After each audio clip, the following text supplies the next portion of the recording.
Hosts and guests are their own and do not necessarily reflect the views of the management and staff of Guardian Radio.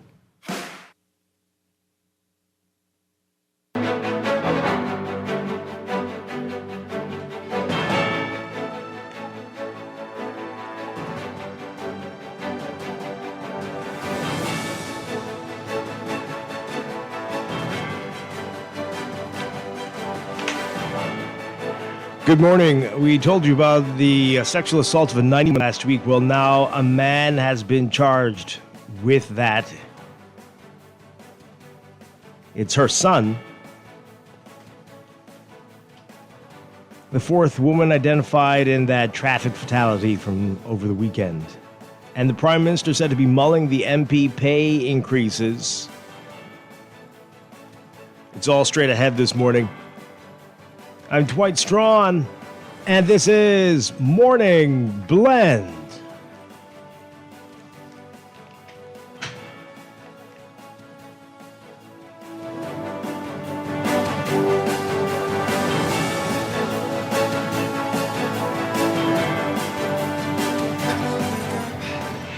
It's a new day.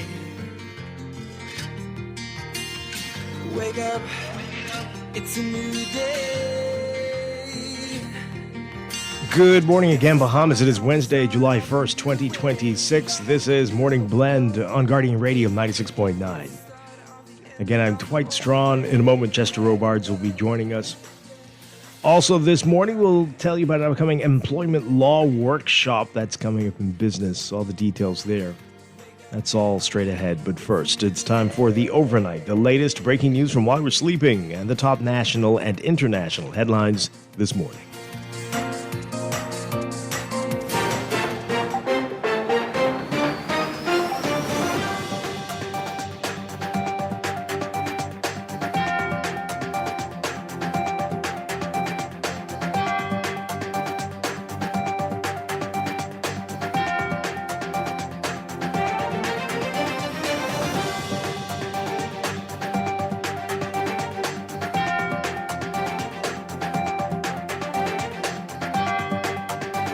In the overnight, a man is facing an incest charge stemming from the alleged rape of his 91-year-old mother. The 54-year-old is accused of committing the crime on June 24th at his mother's New Providence home. His name has been withheld to conceal the identity of his alleged victim. The man, who works as a painter, did not have to enter a plea to the charge when he appeared before Acting Chief Magistrate Ancella Evans. He was remanded to prison and advised of his right to seek bail in the Supreme Court. He's next scheduled to appear before the Magistrates Court on October 8th to receive a voluntary bill of indictment that will fast-track the case to the Supreme Court for trial. A woman who had been reported missing has been identified as the fourth victim in Sunday's tragic crash on Shirley Street that left 4 people dead. Evelina Johnson was positively identified by her family around 11 a.m. yesterday. Johnson was reported missing on Monday when a 22-year-old relative informed the police that she had not been seen or heard from since Saturday. She was last spotted in the Adelaide Village area, leading police to issue a missing person flyer to enlist public assistance. That crash, which occurred on Sunday at the intersection of Shirley Street and Church Street, also claimed the lives of 3 other victims: 17-year-old Diamond Stubbs, 18-year-old Patricia Brown, and 18-year-old Stania Webb. All 4 victims were among 8 passengers involved in the accident. Diamond, Patricia, and Stania had traveled from Cat Island to Nassau to celebrate the recent high school graduation of Patricia and Diamond. The community is still stunned by the accident. Prime Minister Philip Davis says that a salary and allowance review for parliamentarians is long overdue. He's questioning if it is right for politicians in the Bahamas to be paid what they are when compared to the regional salary scales of their counterparts. Davis says he'll make a decision on the issue after the House of Assembly's summer break. A draft amendment to the Parliamentarian Salary and Allowances Act, which has been circulated to the opposition for consultation, would grant members of Parliament a $32,000 a year and senators $16,000 a year allowances, in addition to their salaries, if passed. The NASA Guardian has seen a copy of the draft. During an interview with the National Guardian about the issue on Monday, Davis said it was a suggestion from opposition leader Michael Pintard about providing a duty allowance to the leader of the opposition and opposition business in Parliament, the leader of opposition business in Parliament, which sparked the idea to increase allowances to parliamentarians across the board. Davis was initially interested in providing parliamentarians extra money, but has now changed his mind.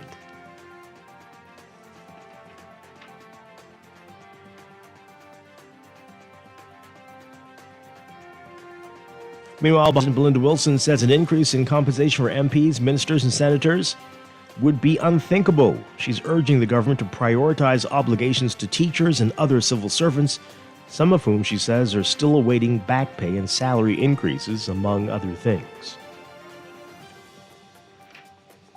And the national unemployment rate remains unchanged in the third and fourth quarter of 2025 at 8.8% and 8.7% respectively, according to the newly released results of the Labor Force Survey by the Bahamas National Statistical Institute, the BNSI.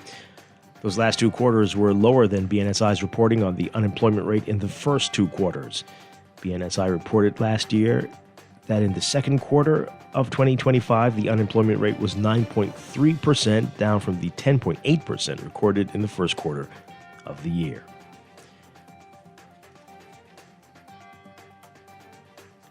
Overseas, a ship running aground in the Strait of Hormuz while using a route not approved by Iran, according to state television in Tehran. The report identified the affected vessel as a foreign container ship, but offered no immediate details. The report appeared aimed at underlining Tehran's claims to control the strait, which has long been considered by the world as an international waterway. Iran has used its ability to choke off the narrow waterway as a key source of leverage since the war began, disrupting global markets for energy and other critical goods. The report also coming as U.S. Mideast envoy Steve Witkoff and Jared Kushner, the U.S. President Donald Trump's son-in-law, were in Doha, Qatar for talks over reaching a permanent end to the Iran war. Technical talks between diplomats began today. Those discussions see negotiators aiming to nail down specifics to pave the way for top leaders to seal an agreement, though the differences over the Strait and Lebanon still loom large.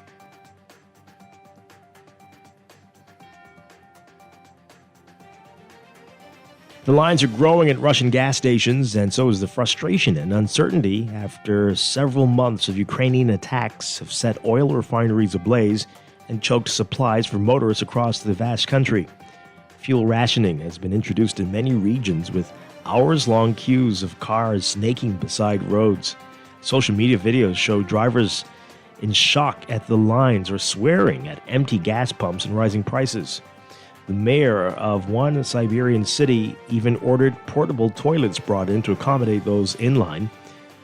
The fuel crisis, unprecedented for one of the world's largest energy producers, has brought Moscow's full-scale invasion of Ukraine home to ordinary Russians like few other events in the war, now in its fifth year. In a rare admission from Russian President Vladimir Putin, he acknowledged that, quote, problems persist for both motorists and businesses, and there are still queues at petrol stations, and finding the right grade of petrol isn't always easy. Putin insisted the shortages are not critical and just temporary.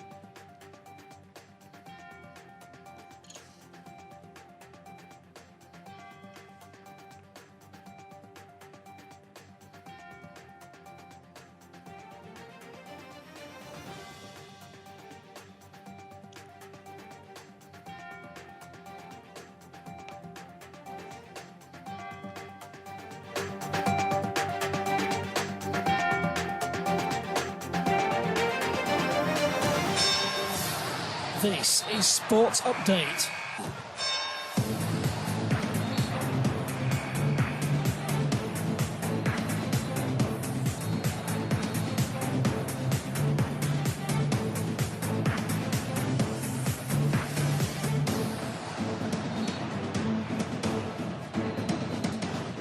In sports, junior tennis players got a chance to shine at Bahamas' John McEnroe Tennis Center as the 2026 Bahamas Lawn Tennis Association's AID Junior Tennis National Championships wrapped up on Tuesday. The tournament held over the last 5 days, coming to an end with a number of juniors hoisting trophies.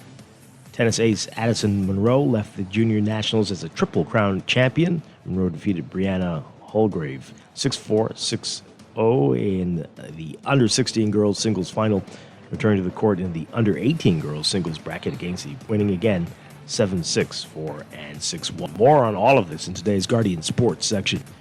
From the WNBA, the New York Liberty have a knack for stepping up to the plate when it matters most, and they continued that trend last night, becoming the first team in the WNBA to win 2 Commissioner's Cup titles. The Liberty spanked the Las Vegas Aces 93-85 in Brooklyn to claim the in-season WNBA tournament title for a second time. They also won in 2023. As for Bahamian professional women's basketball player Jonquel J.J. Jones, she didn't have a particularly strong outing, but it was enough to help the Liberty claim their second title again in 4 years. Jones finished with 9 points and hit just 1 of her 6 shots from the field, 0 for 4 from three-point range. She added 9 rebounds and 3 assists.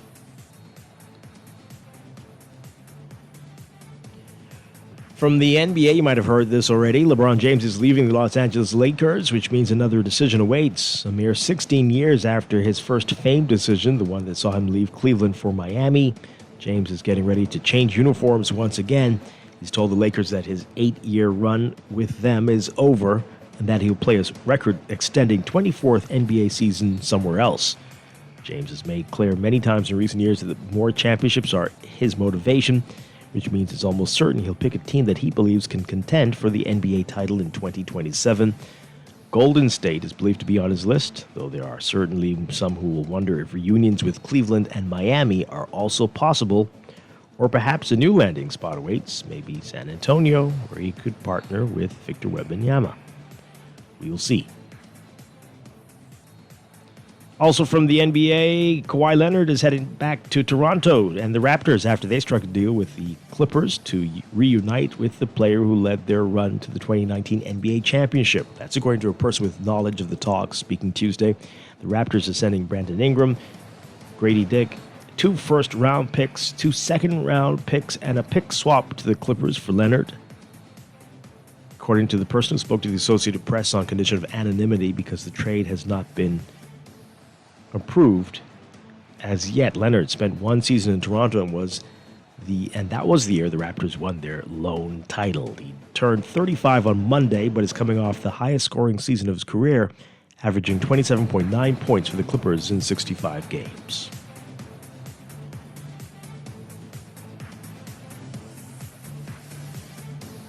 From the World Cup, Kylian Mbappe and France are sizzling, and not just because of the hot temperatures in New Jersey, but they beat Sweden 3-0.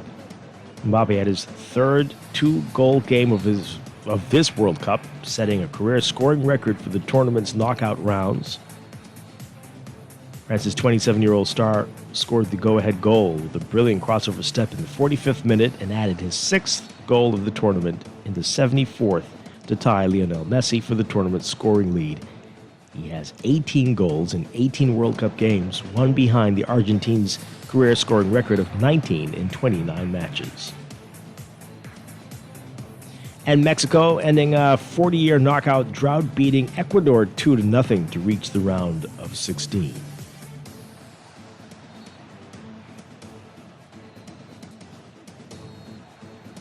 That's sports, and that's the overnight. Time for your first look at weather.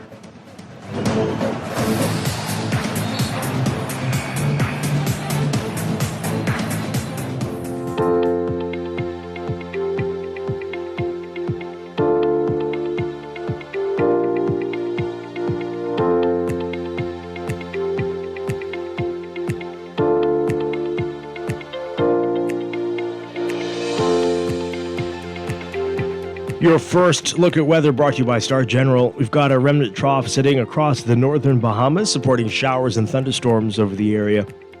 Meanwhile, the surface trough weakening over the southeast Bahamas is embedded in Saharan dust, which is suppressing shower activity over the area. Hot and humid conditions with light to moderate winds, smooth seas, and a few passing showers or thunderstorms likely throughout most of the area, while high pressure covers the islands. So a slight to moderate risk of rip currents along Atlantic exposed coastlines tonight through the next few days. Beachgoers urged to exercise caution. And the heat and UV indices, very high to extreme UV indices expected through the next, you might as well just get used. And the heat indices will be in the triple digits again across all areas. A plume of Saharan dust will bring hazy conditions and reduced visibility to the central and southeast Bahamas through Friday, and those with respiratory ailments should take precautions. Your forecast for today, the extreme northern islands and the southeastern islands looking at partly cloudy to cloudy conditions. Hazy for the southeast Bahamas. The northern islands, though, looking at a 40 to 70% chance of showers with isolated thunderstorms. Winds light and variable occasionally out of the southeast to west, southwest to west at 5 knots. The rest of the northwest Bahamas, including New Providence, looking at partly to mostly sunny conditions today, turning fair tonight. Only about a 10 to 20% chance of isolated showers and thunderstorms. Wind southeast to east at 10 knots or less. The central islands looking at partly sunny and hazy conditions, turning fair tonight, with a 10 to 20% chance of isolated showers or thunderstorms. Winds easterly at 10 knots or less. A 20 to 30% chance of showers and thunderstorms for the southeastern Bahamas. Winds east to southeast at 10 to 50 knots, falling light and variable at times. Another very hot day in store. Highs for the northern half of the country, around 93 Fahrenheit, 34 Celsius. But the heat index will make you feel like it's as hot as 104 Fahrenheit, 40 Celsius. Overnight lows tonight getting down to about 79 Fahrenheit, 26 Celsius. The central and southeast Bahamas looking at highs around 91 Fahrenheit, 38 Celsius. That heat index will still be a factor, making it feel like it's 102 Fahrenheit, 39 Celsius. Overnight lows tonight getting down to about 79 Fahrenheit, 26 Celsius. That's your first look at weather this morning. We'll have your extended outlook and look at the tropics coming up in just a bit. This weather check brought to you by Star General, insurance made simple.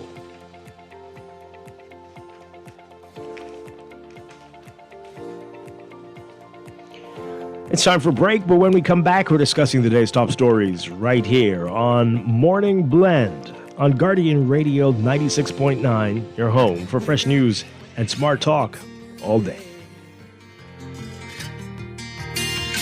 Wake up, it's a new day. It's the start of a new way. Don't you know that it's the start of the end of the old way. Wake up, it's a new day. Wake up, it's a new day.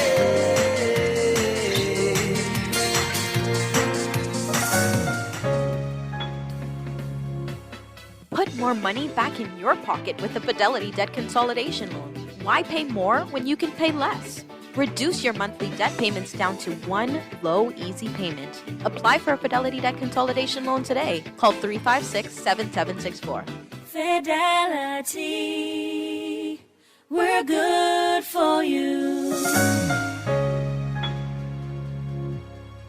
Southwest Plaza has so many stores, I've been trying to find a sensible way to list them all. There's CBS Bahamas, the Ashai Institute, BENC Snack World, Bamboo Shack Bahamas, there, the Athlete's Foot and BTC, Games and More, John Bull Fine Threads, Alive, Bahari, Dairy Queen, 700 Wines and Spirits, Sandy's Clarkson Island Lock, Starbucks and Lowe's Pharmacy, plus Marco's Pizza and Lorraine. Southwest Plaza, what a wide array of stores. Southwest Plaza, stop by today and explore.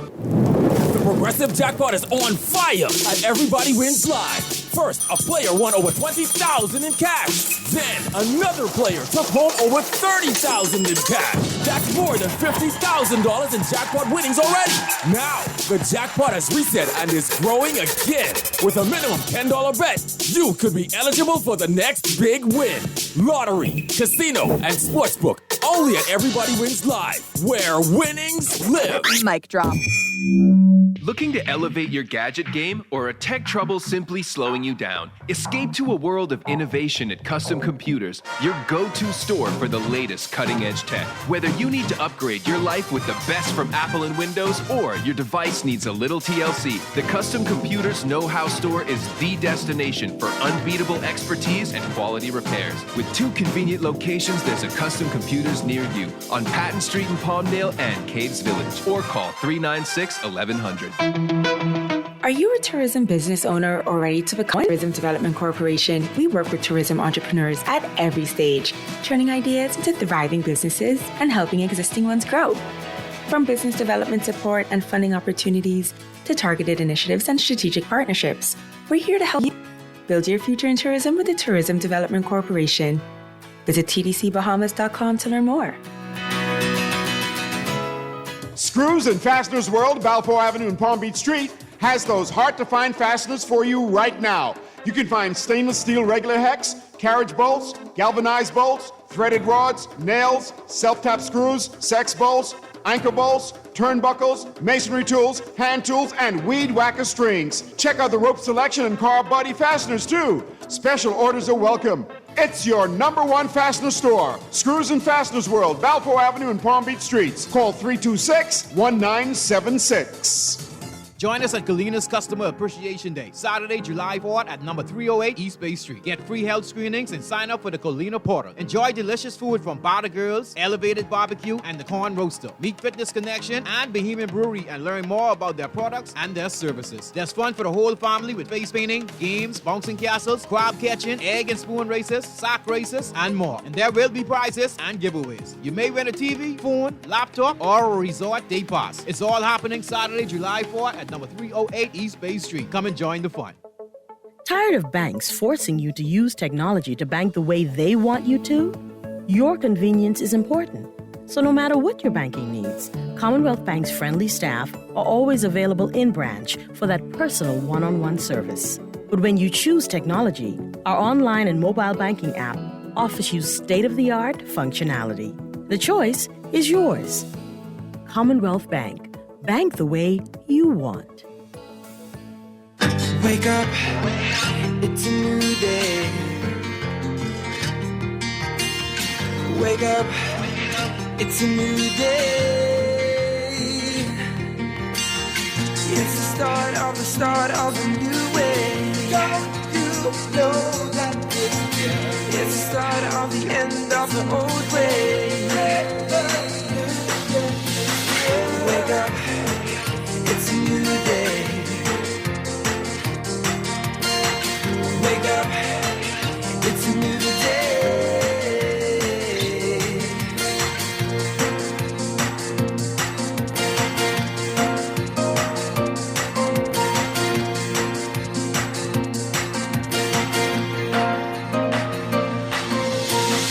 Wake up, it's a new day. Wake up, it's a new day.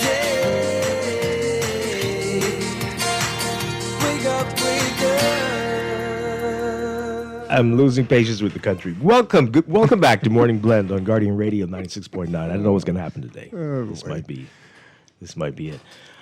We're streaming live on GuardianTalkRadio.com and on the Guardian Radio app for your smart devices. We're also on your televisions on Cable Bahamas, Channel 969, and BTC Flow, Channel 612. You can tweet us at MorningBlend969. Tweet us, Facebook us, text us, 422-4796. Standard text rates apply. Once again, I'm Dwight Strachan. Joining me now, Chester Robards. Good morning. I have to take a sip of that. Yeah, you do that. July 1st, Bahamas. It's the first of the month. Hey. First of the second half of the year. Mm-hmm. And we have to take a critical look at this place. Yes. Something is very wrong. Lots of things. And the political types are going to be saying their stupidness about, he's this, he's that. But no, it's not it at all. And I hate all of you. So no, no. But we have a lot to talk about. In business, we're going to talk about an upcoming employment law workshop. That's ahead. But in the news, lots of wonderful things to discuss, like a man being charged with raping his 91-year-old mother, and the Prime Minister mulling MP pay increases at a time when, my God. We'll get into all that right now with what's in the news.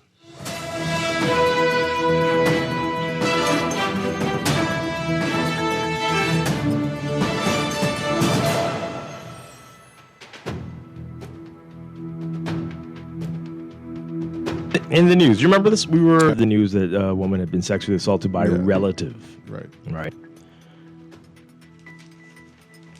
And now we learn it's her son, allegedly. So I know this is going to take up a whole lot of show once we start on this. So we'll get to that in a bit. So I've been running on for days about BPL, the disrespectful nastiness of that disaster. Bahamas Power and Light. They got none of that. No power, just darkness in every fiber of their being. So some of you, I guess, don't think it's a big deal that they've been disrespectful and not issued electricity bills when they were supposed to. Right. And they did it overnight. But no explanation as to why the bill was, in many cases, 2 weeks late. But people have been given more time, it seems. You've been given I think they're required to give you 21 days to pay. So if you check your bill, I got my bill when I woke up, I saw it. You've been given 21 days to pay. So it's not like the previous deadline that you saw. Right. But why was there a delay? What was that? Did you check? Do you have an account? Do you go on your account, or you check your email? So the emails haven't come out yet. I guess somebody has to go to work and send the emails. Okay. But if you go on your account, you'll see your bill. So go on your account. You have to have a password. Right. But yeah, so this is interesting. Again, I still want an explanation. Right. I've made a complaint to IRCA, and IRCA needs to look into this. Did you complain to BBL first? Who? I did. I spoke. Yeah. I mean, okay. I know what the reason is. They don't want me to say. I'm not gonna. I really want to. My sources told me why, but I'm not going to do that until they make an official statement. But are they not going to? Because they don't care about us. They don't care about you. You get the bill when they give it to you, and you pay when you're supposed to, or else. They don't give a crap. Would the reason be something that they would definitely not want to say? Yeah, of course.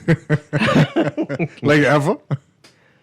Not now, after people were suffering with weeks of no electricity. Yeah. But anyway, here's the thing. So I think I told you all before that we're so confused now because it's July. So the bill that we got is the bill for May. Oh, right. It's not for June. Not for June. Right. We may get June next week. But the bill for May. So I think I told you my bill before that was about $100 lower than the bill the month before, which was the highest bill I received for the year. Right. And then I took some measures to get my bill lower, painful measures, as in sitting and sweating. So yes, so now May. Now my May bill is double the bill before, but only about $70 higher than that highest bill I got for the year, which, knowing what May was like, it was very hot. I'm not surprised, but again, it's double the bill before, which was unusually low compared to the bill before, which was higher, if you're following all of this, but double. So some of y'all might be in for a rude awakening. You mean in June? Or well, for your May bill, for your May bill. If you didn't change your ways. According to my sources, you're in for an even ruder awakening as the summer goes on. Well, that's not going to be surprising. Is it ruder than usual? You're going to wonder if they even hedged any oil. We wonder a lot of things about them. But anyway, I still want an explanation. Why is it delayed? Have you changed the billing cycle now? Will we be billed like this going forward? Why the wouldn't first you of the month for a whole month before? Like, like. Why wouldn't you give an explanation, though? That's what you do if you care about your customers. Yeah, I agree. But when you don't have any competition. But I'm going to say, you're a whole monopoly. Yeah. What are you worried about? Yeah, they don't care. They don't care about you. It has to be that you don't care. Like, you're a monopoly. Yeah. What do you Prove us wrong. You worried that people are going to think something of you? They already think the worst of you. They hired about 100 people to do PR. I don't know what they do. So please do your job. It's ridiculous. It's crazy. It's foolishness. It's crazy. Who are we going to switch to if we get mad at you? You could switch some things. I mean, if I had some money, I'd switch to God, but... You could switch some things. Complete solar. But anyway. Someone give me a solar array. We still want the explanation, and we hope IRCA can get someone to explain what that's about. And whether, again, have we changed, or am I going to get a bill in 2 weeks? Another bill. Is that what we're going to do? Or are you permanently going to put us all on the first of the month you get a new bill? And the thing about it is, after you've, Amos, after you let that money that you're not even sure what your bill is going to be. So you let some kind of money sit around waiting to see what that bill is going to be. If you have sense. And then you then paid it. Oh, you know that gone. It's like, they ain't said nothing yet. Oh, there's something to do. Boy. We'll see. But this is a lack of respect, and this is from the top down. I mean, I don't understand how the elected officials haven't said anything. Once you get elected, you don't notice anything else happening in the country. You don't notice bills aren't issued. You don't notice the power keeps going off. You don't notice all the roads are terrible. You don't notice all the people on the street looking crazy, begging. You don't notice anything anymore once you become an elected official. No wonder everybody wants to run, because you want to be blind to this. It would be great. Wow, must be nice. If I cover my eyes, you can't see me. Oh, is that what is going on? Okay. All right. This texture says here, I'm with you. I've been checking my account since June 18th. Yeah, people get them from the 16th or 18th. You were investigating this yourself, Chester Robards, right? Yes. Well, looking into the late bills? Yes. Yeah. Yes. Uh-huh. Yes. Anything to report? I spoke to the in-house PR people. They confirmed that the bills were late. Yeah. And then the day after said, yes, they would be issued today, I guess. Any explanation? But no explanation. I asked. They don't think we deserve an explanation. I asked. I said, is the company giving an explanation as to why they're late? And they said no. Oh, because who cares? Like, we run things. What you gonna do? What you gonna do? Who you gonna What you gonna do? What you gonna do? You can drop us? You can turn us off? You choose We's another power PPL, company. Okay. Boy. But you all are just going to take it, and that's why they get away with it, right? That's why they'll keep doing this. No biggie. Maybe IRCA will fine them for it. And then give them a year to pay the fine? Delay the payment for 2 Yeah. years. This person says, Dwight, I never get my bill in Exuma until after I have paid, and then the email pops up later that day. What? That's crazy. What? Well, how do you know what to... What the... Oh, they don't get an email? Yeah, you need to sign up to check your bill but they pay independent the bill, so of the email. They must be able to check it to know what to pay. So It seems like if the email person goes on vacation, nobody's going to get it. I mean, they're going to say, no, we have it automated. No. They cannot be one person sending out emails. Oh, okay. To the entire country. You got your bill before today? You still haven't received it. It ain't automated because it would have been out. BPL is keeping us in the dark because the Davis administration may be having them sneak in the increase. Which increase? Fuel surcharges? That's what you mean? I don't know. The political buddies are working on buying BPL and then stick it to us. I think that already happened. The way they are sticking taxes up where the sun don't shine. Did you notice any difference in anything on the bill? So the way how the website works, I can't check that. I have to wait for the bill to see the fuel surcharge. I tried. I looked. It's many tabs, and every time I look, I can't understand it. But the bill is a little bit simpler. It'll tell you exactly your usage compared to the last month, and it tells you what the fuel charges are. But the bill just tells you this is it. Your last bill. This is your bill now. And again, double the previous month. But so June might be trouble. I don't know. This person says, I guess they're trying to do the same thing Alive is doing with internet. They charge you before you use their services. No, that's not it. Again, this is the May bill. This is just the May bill. Let's take this call before we move on. Caller, good morning. You're live on the air. Dwight and Chester, good morning. Hi, good morning. Hey, Dwight, I've read the headline in The Guardian. Like I said yesterday, Dwight, you do not go on a job without completing your probation and after the incentive price increase. You know, the PM mentioned the Okay, but I don't want to change the subject just yet. We're going to get back to that in a little bit. We're going to get back to that. Okay, so I've been only for a while, so I get to. Yeah, okay, quickly say what you got to say, but we don't want to change the subject. I understand. I did get this out. Okay. Yes, you know, he mentioned the premier salary in Turks and Caicos. You know, the Turks and Caicos, Dwight here, not running a deficit. Okay, they control spending.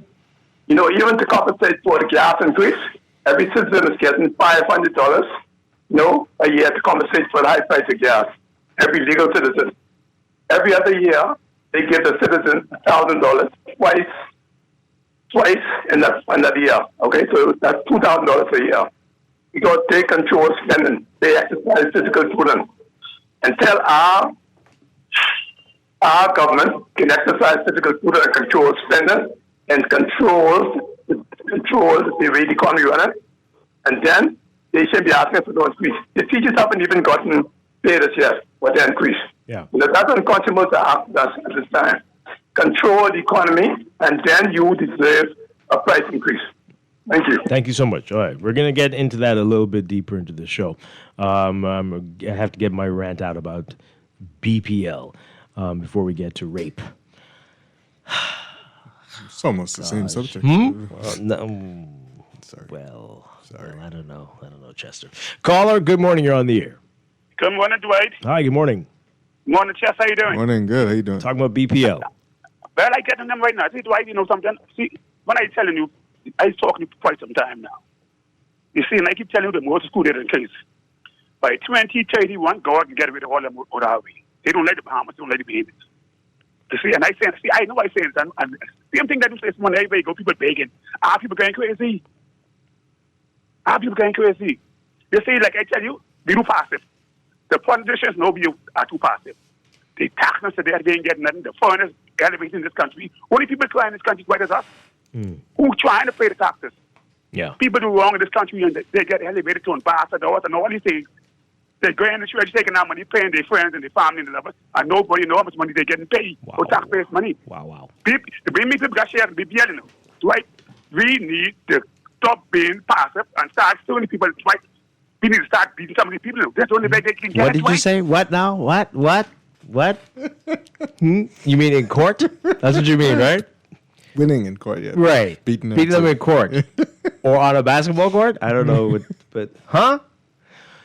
If only it was that Oh temple. boy. We can't have a my dance Lord. off with the parliamentarians. They lose. That's it. Go home. This texter about BPL. The PR is falling apart. You can't tell nice stories about bad things forever. Sooner or later, there is a reconciliation. Well, I tell you.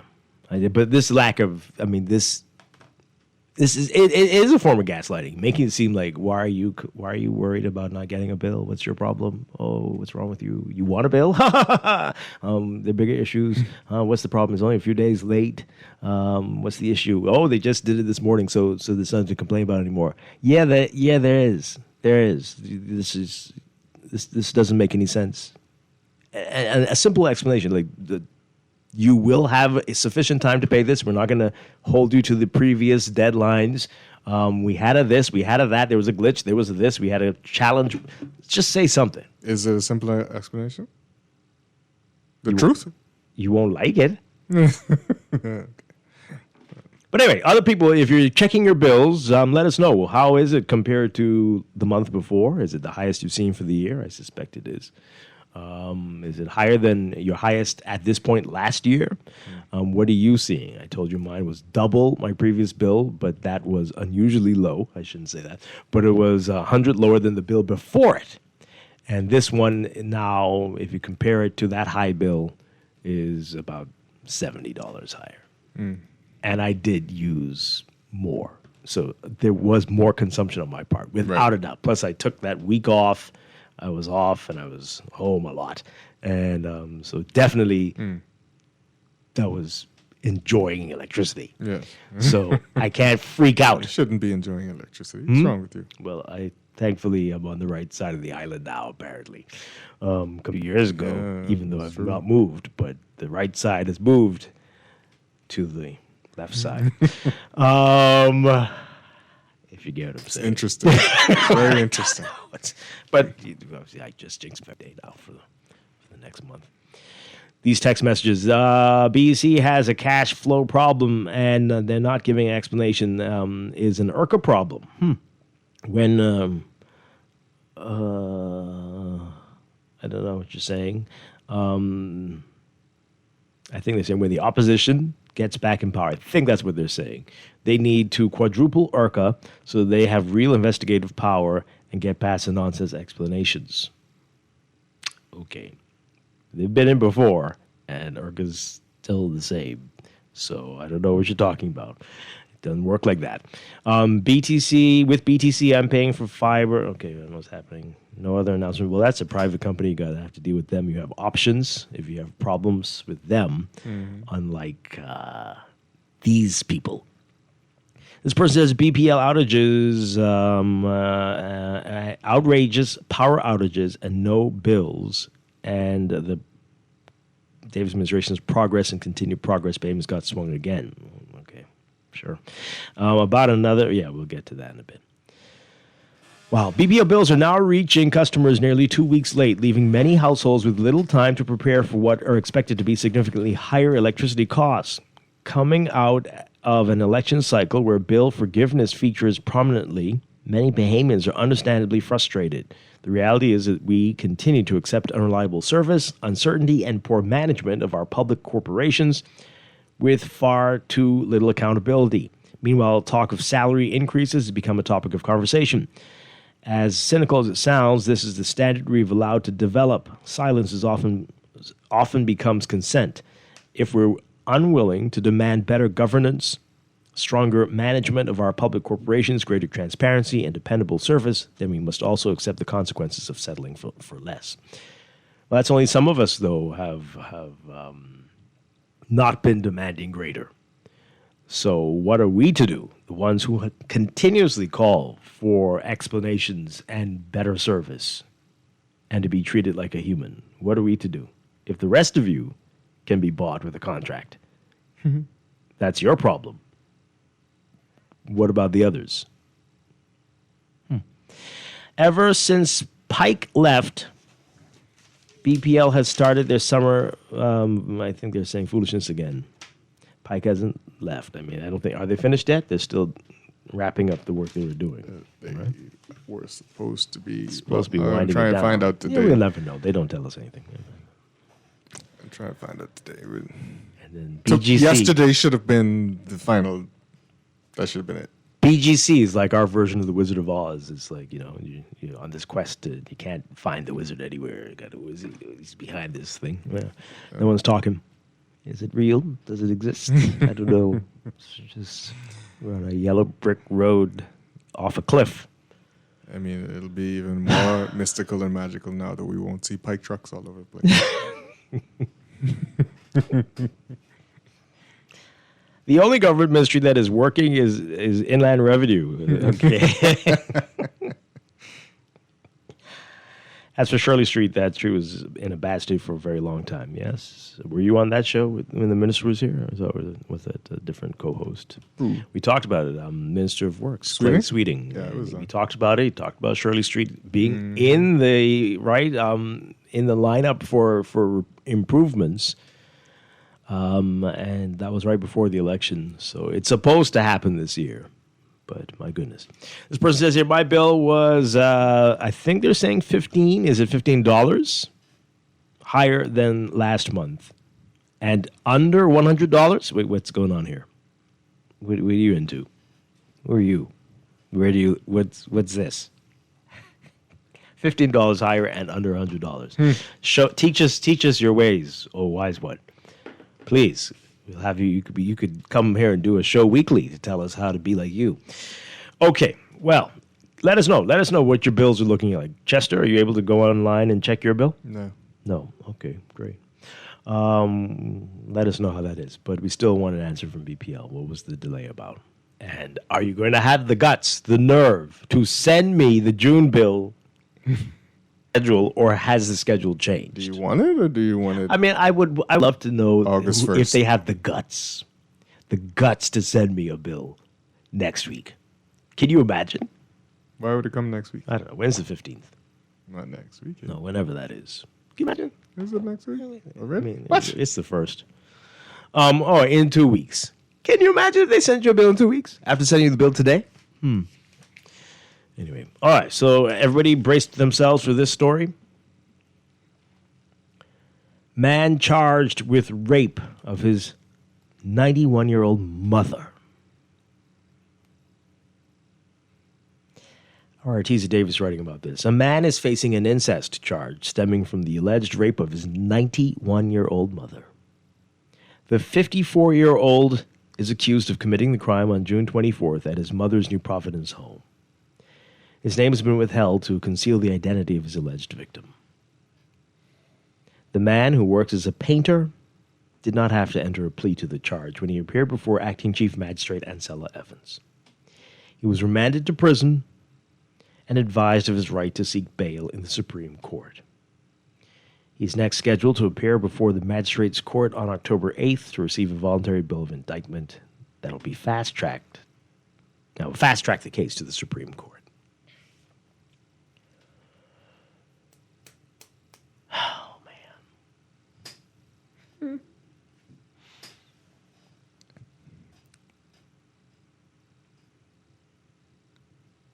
So I was scolding people last week who were like, oh, we need to bring back the cat o' nine tails. I was like, you all are barbarians. You don't know what that is. That is horrible. But you know what? In this one, you there has to be a deep, deep mental issue with someone who would do something like that.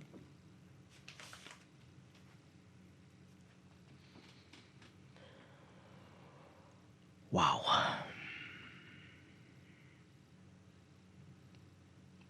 I don't even know what to say. I mentioned this yesterday, that every day there are new people roaming the streets out of their minds. Everyday new people.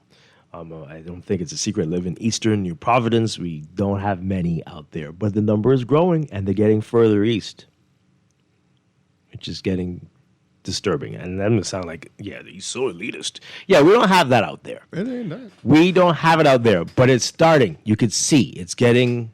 They're getting further. Wait, where? Who is this? What is this? And somebody, you need to get your grandfather or your father. He's a very large man, but he's been walking around for 2 days on Prince Charles Drive, shirtless, and he's new, and you need to come and get him. Because I could see this is going to end badly for somebody.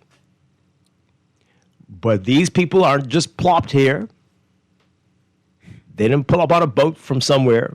These are your family members. Yeah. And I don't know how you drive by them and just turn your head to see them talking to themselves, talking to poles, talking to trees, begging everybody for something, and just move along your way. I don't get it. And it's not just the family members though. It's the people who are supposed to be taking care of the vagrancy and we don't expect anything of them. Because first of all, like What? you've seen They just this collect the guy for salary. 2 days, right? Yeah.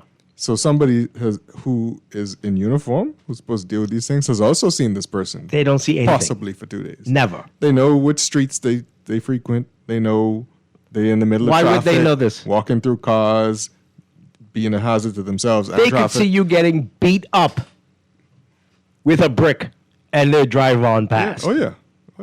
The people who are paid to do this, I don't expect anything from them. Obviously.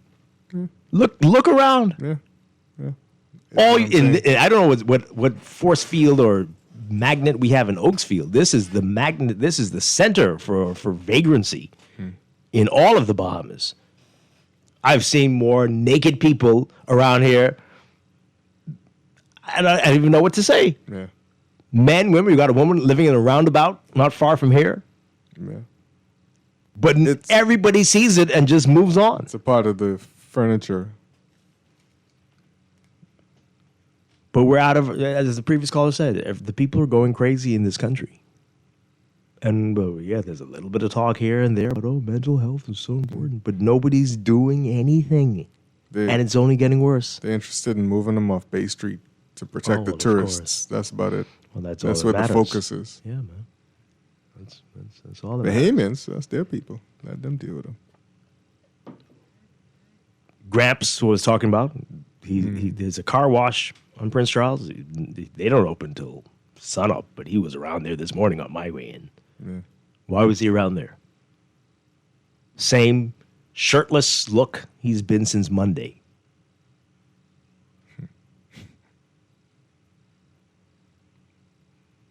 Somebody knows what I'm talking about. And you know exactly who he is.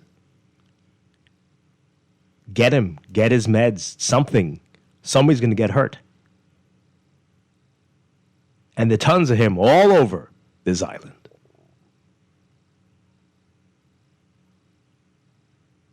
And you're all about, you know very well, and you're judging other people for whatever they do, but you have your brother, your cousin, your husband, your wife right there on the street, bathing in puddles, drinking out of potholes, and you don't see it. And you don't care.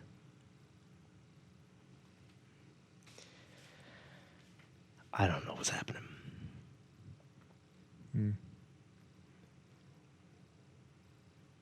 Wow. But like you say, you could find a couple around here to go help, and clearly it's a drug issue for some of them. I had to chase one from around here where my child goes to a camp because he was about to light up whatever was in his foil right next to the door. I think if you were listening to Javago Lang earlier in the week, he was saying that there was a naked man outside the studio bleeding. What? Yeah, from the head. Somebody must have hit him, like, get your naked self from around here and hit him in the head because that solves the problem. But he's been around apparently for days. Reporters were saying there was a naked man in the parking lot. They called the police got him. He was back within hours. What are we doing? So there's no help for them then? No help for any of us. Yeah, right, because we under threat too when there's no help for them. No standard procedures for those kinds of people. Nassau is like that show, The Walking Dead. There are just zombies walking around everywhere. And they're running the show. Yeah. And we seem to be helpless. Yeah. Them too. I mean, but it's so much of it, and you mentioned it. No, Got to go to the news. This is all related. I'm sure this man had many problems that people knew about for years. Had to have. And it comes home to roost. We got to go to the news. This is Morning Blend on Guardian Radio 96.9. Stay with us. This is Guardian Radio 96.9 FM, streaming on GuardianTalkRadio.com and the Guardian Radio app, Nassau, Bahamas.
Welcome back to Morning Blend on Guardian Radio 96.9. We are streaming live on GuardianTalkRadio.com and on the Guardian Radio app for smart devices. We're also in your televisions on Cable Bahamas, Channel 969, and BTC Flow, Channel 612. You can tweet us at Morning Blend, Facebook.com/MorningBlend969. Text us 422-4796. Standard text rate supply. And now at 8:22, it's time for another check of your weather for today, brought to you by Sherwin-Williams. So here's what's going on. We've got a remnant trough sitting across the northern Bahamas that's supporting some showers and thunderstorms across the area. Meanwhile, a surface trough weakening over the southeast Bahamas is embedded in Saharan dust, which is suppressing shower activity over the area. Hot and humid conditions with light to moderate winds, smooth seas, and a few passing showers or thunderstorms likely to happen throughout the country while high pressure covers the islands. So over the next few days, persistent troughing across the northern Bahamas will remain elevated and increase the risk for showers and thunderstorms in the northwestern Bahamas through Friday, whilst the Saharan dust plume will suppress convection activity over the central and southeast regions. By late Friday, another tropical wave and an upper-level disturbance will move into the area from the east, and that's going to set the stage for more widespread thunderstorms and showers by the weekend, while high pressure strengthens over the islands. Ahead of all of that, for today, we've got a slight to moderate risk of rip currents along Atlantic exposed beaches. The heat and the UV indices will be in the very high to extreme range, the heat index in the triple digits. And once again, that Saharan dust plume will bring hazy conditions to the central and southeast Bahamas. So your forecast for today, most of us, the northwest and central Bahamas, looking at partly to mostly sunny conditions, turning fair tonight, hazy for the central islands, only about a 10 to 20% chance of isolated showers or thunderstorms. The extreme northern islands looking at partly cloudy to cloudy conditions with a 40 to 70% chance of showers and isolated thunderstorms. And the southeast Bahamas looking at partly cloudy to cloudy conditions, hazy as well through tonight. A 20 to 30% chance of widely scattered showers or thunderstorms. High temperature is a bit warmer for, let's say, hotter for the northern half of the country. Highs around 93 Fahrenheit, 34 Celsius, but the heat index will make you feel like it's 104 Fahrenheit, 40 Celsius. Overnight lows tonight getting down to around 79 Fahrenheit, 26 Celsius. In your extended outlook, for the central and southeast Bahamas, partly sunny and hazy, turning fair tonight, cloudier for the southeastern islands. And again, the temperature is around 91 Fahrenheit, 33 Celsius. The heat index making you feel like it's 102 Fahrenheit, 39 Celsius. Overnight lows tonight getting down to 79 Fahrenheit, 26 Celsius. In your extended outlook for Thursday, the northern half of the country looking at partly cloudy to cloudy conditions. The southern half looking at partly cloudy conditions at first with gradual clearing and hazy conditions by the evening hours. Elevated chances for rain in the northern half of the country, 20 to 40%. That pattern will hold for Friday into Saturday with a 30 to 50% chance for showers and thunderstorms for the northern half of the country Friday, and a 20 to 30% chance on Saturday. Slightly even more elevated by Sunday with cloudy conditions over the northern half of the country, holding into Monday and Tuesday. So rainy days ahead after we get over this dry spell right now. That's your Morning Blend weather check, brought to you by Sherwin-Williams. If you're looking to paint, your local Sherwin-Williams store has what you're looking for. Top quality paints and expert advice to help you save, only at Sherwin-Williams.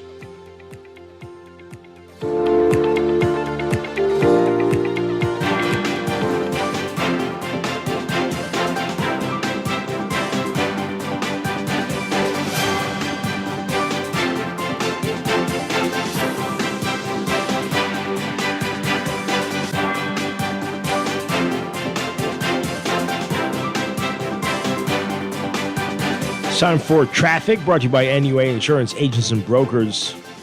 Got a number of hot spots in your real-time traffic. We've got Milo Butler Highway looking busy for you from Fire Trail straight up to Tonic Williams Darling Highway if you're heading northbound. And Tonic Williams westbound right now to that roundabout. Some slow-moving traffic at various spots along that thoroughfare. Blue Hill Road not looking pretty at all from Carmichael straight up to the roundabout with Independence Drive area through Robinson and on the way to Cordo Avenue. Heavy northbound traffic there. Cordo heading into University Commons. Along Big Pond, got that. Very slow-moving traffic there. And at Soldier Road and East Street, you've got some slow-moving traffic, especially along East Street, north of that area, heading towards Robinson Road through the roundabout with East-West Highway and Independence Drive. And on the other end of Robinson Road, from Prince Charles, you've got that slow-moving westbound traffic straight through Old Trail and onto Marathon Road. Soldier Road looking busy north and south of that intersection with Prince Charles and Robinson, mainly northbound there. And Prince Charles Drive, slow-moving westbound traffic, especially on the way to Fox Hill. Fox Hill Road looking busy for you northbound to that intersection with Prince Charles. Those are your hotspots right now. That's your real-time traffic and your morning blend traffic alert, brought to you by NUA Insurance Agents and Brokers, your partner for smart motor insurance and advice that puts you first. Whether you're at home or on the go, getting an instant motor quote is easy. Give them a call, visit your nearest branch, or log in anytime at nuainsurance.com.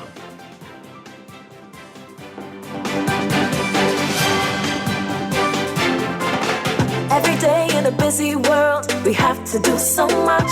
Bank with CIBC and get that personal touch. Share your ambitions, let us help your dreams come true.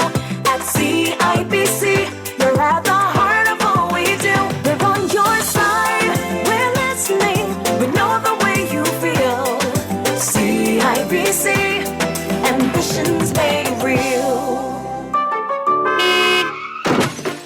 No one likes a fender bender. Oh, man. From a little scratch to a full mashup, NUA Insurance has got you covered with auto insurance tailored to fit your needs and budget. For affordable rates with free on-site accident assistance, visit us online or in branch and just ask us. NUA Insurance. Ask us because we've got you covered. Schools Out Nassau and Burst Nassau, presented by Nassau Hollow at Marathon Mall, has your whole summer covered. Gather your crew and dive into Everworld, solve the mystery, save the universe, journey through the cosmos in Star Walk, or test your nerves in Trick or Treat. Think you're the best? Settle it in Primal Fighter or Astro League. Head to head, no rematches. The ultimate summer hangout is right here at Marathon Mall. You can find us on the web at nassauhollowworld.com. Walk-ins welcome. See you this summer. Every day in a busy world, we have to do so much. Bank with CIBC and get that personal touch. Share your ambitions, let us help your dreams come true. At CIBC, you're at the heart of all we do. We're on your side, we're listening, we know the way you feel.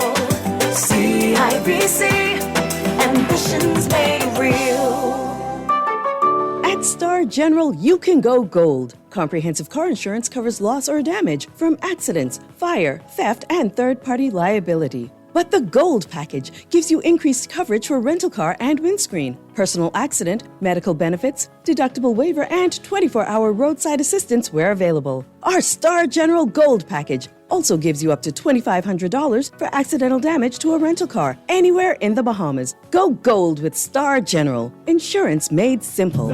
Come, let's celebrate the Bahamas independence. Stop by Janae's Uniform Center and get 30% off selected Independence Polo items. Get an additional 10% volume discount for 30 or more pieces. Net items excluded. The net items, Janae's unique limited edition Independence tees. Don't forget the black, gold, and aquamarine ribbons in various sizes to decorate the home or office. Visit Janae's Chesapeake Road or text the Janae's digital team at 817-3295 or email sales@janae's.com or www.janae's.com. Happy Independence Bahamas from Janae's.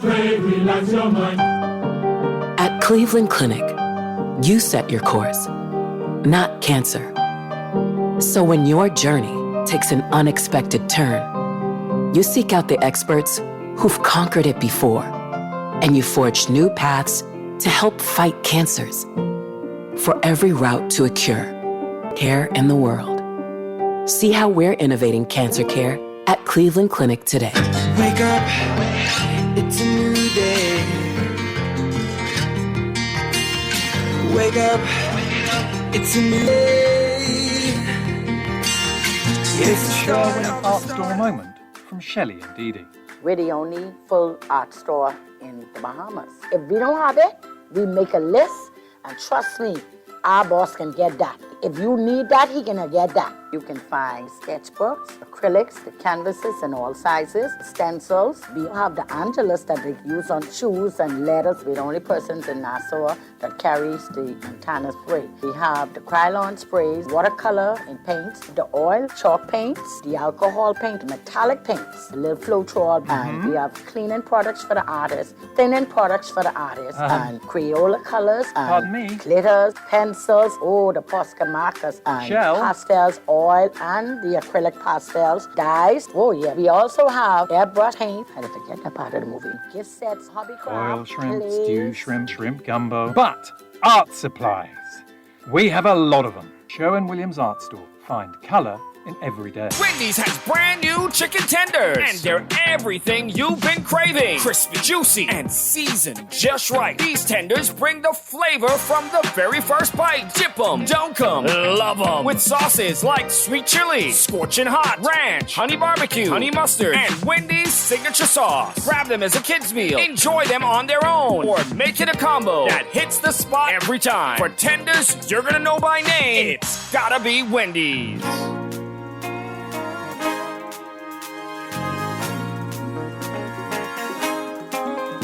If you love to dance, put your hands up now. If you love to wine, put your hands up.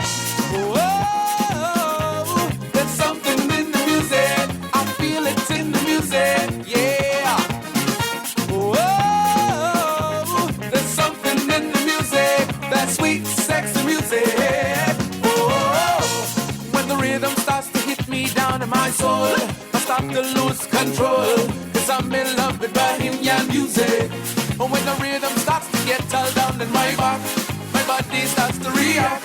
It's like I'm under attack. Well, I'm at the farmers, farmers, farmers, carnivals, farmers, farmers, farmers, carnivals, farmers, farmers, farmers, take me right, farmers, farmers, what it's for right now. When the rhythm starts to get right down in my feet, the Rick and straight so sweet, get me dancing so sexy.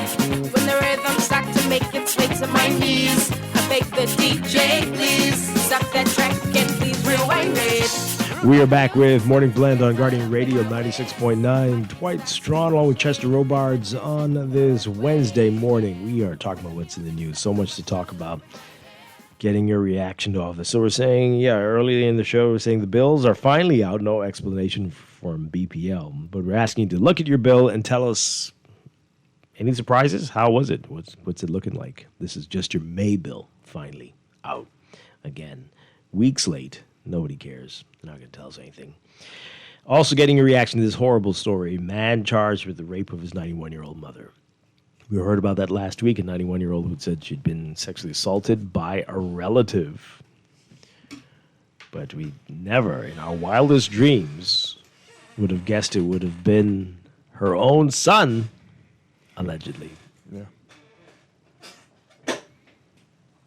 Wow. Wow. All right, so we've got a lot of your text messages. You can text us, 422-4796. You can call in, 323-6232, 325-4316, 325-4259. Call us toll-free, 242-300-5720. Tweet us, Facebook us, text us, 422-4796. All right, so this texter says here, my prayers and best wishes go out to that mother who was brutally and demonically attacked. It makes one wonder where all this evil is coming from. I say we as individuals and a nation need to get back to knowing the one true living God and saturate this Bahamas with genuine prayers. Amen to that. This person says, I'm not shocked or surprised by this man raping his elderly mother. Really? Okay. It's not the first, nor will it be the last. I think you're not looking in a sensible way, texter. Wow. It's not the first, nor will it be the last. So you're not shocked or surprised. Okay. That's Did exactly they how say we get why? And the government still and will not change the laws. Thank you, Jesus. At least he didn't kill her. Which laws they want to be changed? Yeah, which laws? The don't rape law and the no incest law, because they have the laws. What are you talking about? I don't think you're looking at this in a rational way. You should always be surprised, no matter how frequently. That's surprising. It's terrible, right? And this is a 54-year-old man, and she's a 91-year-old woman. And her son. And her son. In her home.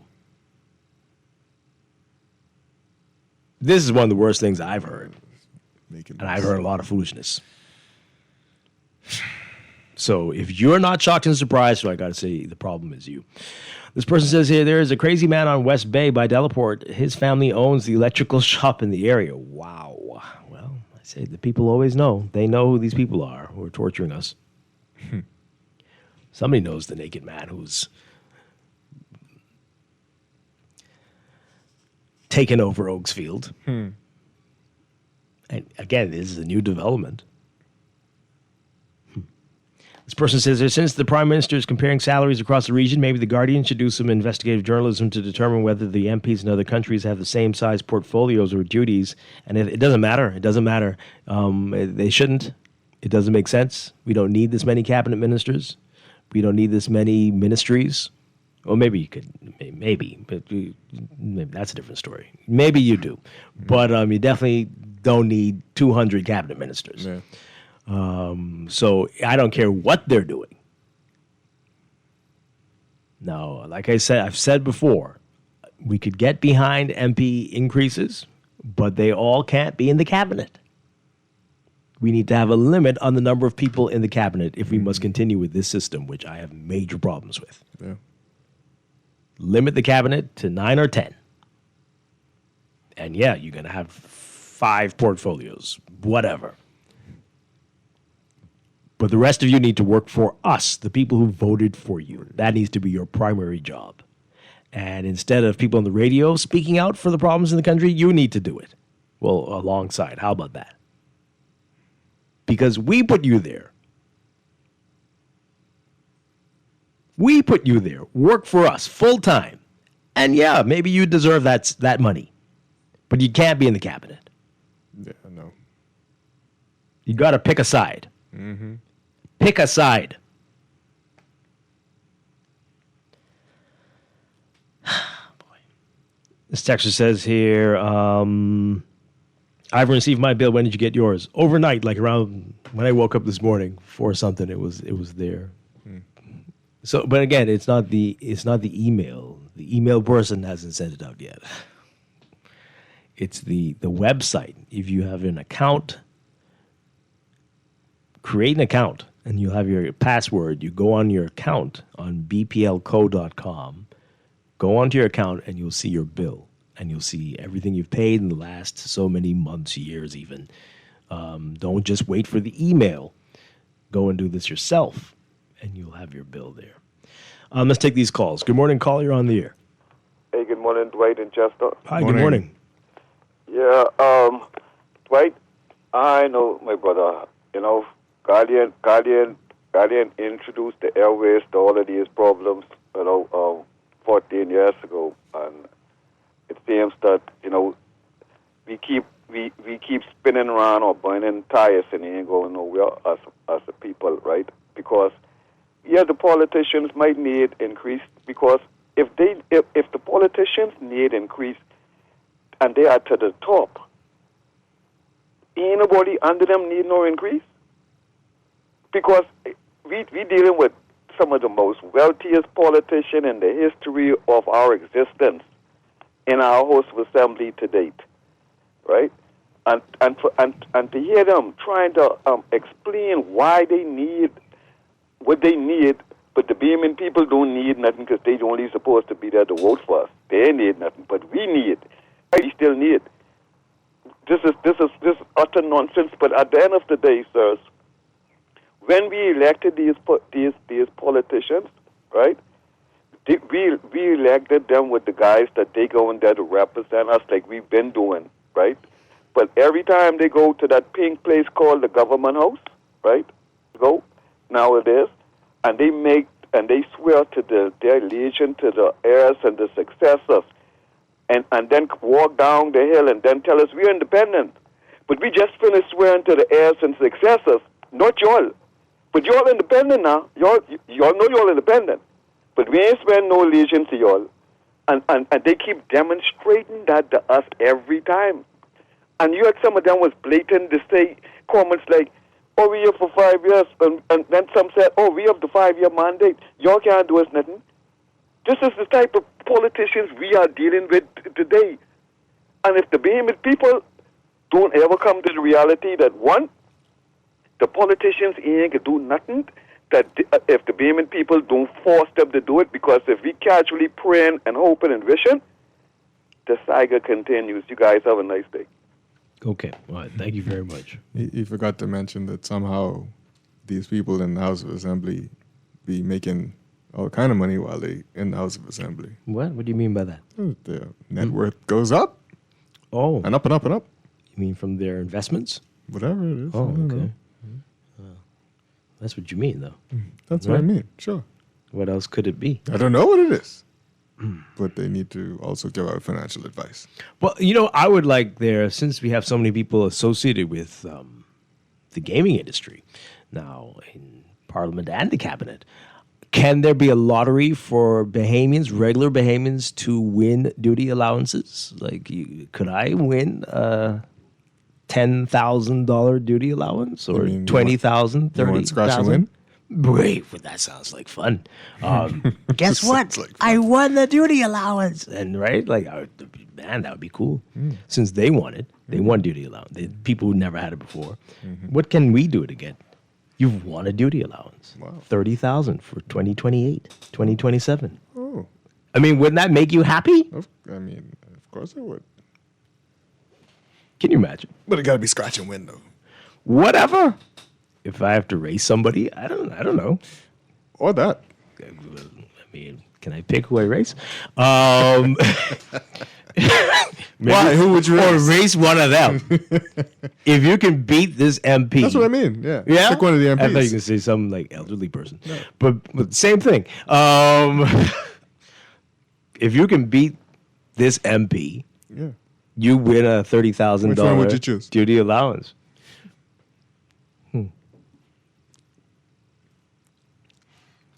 First, I was going to say the prime minister, but that would be great.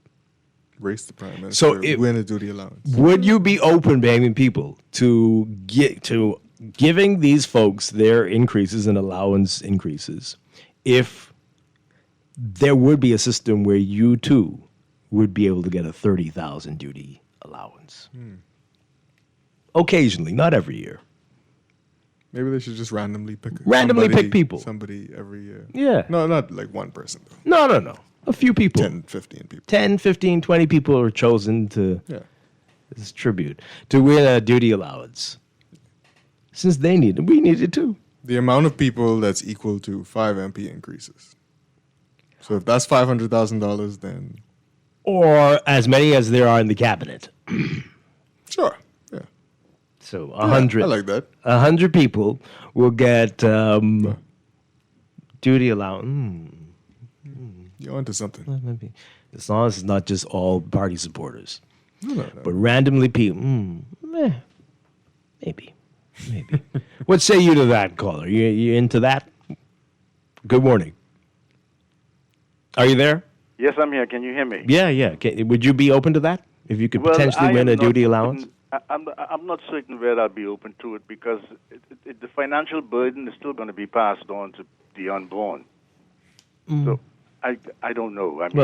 I mean, if they don't care, why should you? Man, I care. I care. And I'm also shocked, but I'm not surprised about the other matter that I really would hate not to talk about. But I do remember when I was privileged to carry for a friend of mine's brother at Sandilands Rehabilitation Center. And I was able to gain the trust of some of them. And I never forget, one of them pulled me aside and says, is it possible that you could bring me a young girl? He said, I just want to look at a young girl. So, you know, the sickness that you will find up there is probably not always about desire, but I think it's more about dominance and just want to humiliate and control somebody because they really couldn't do it in the real world, you know.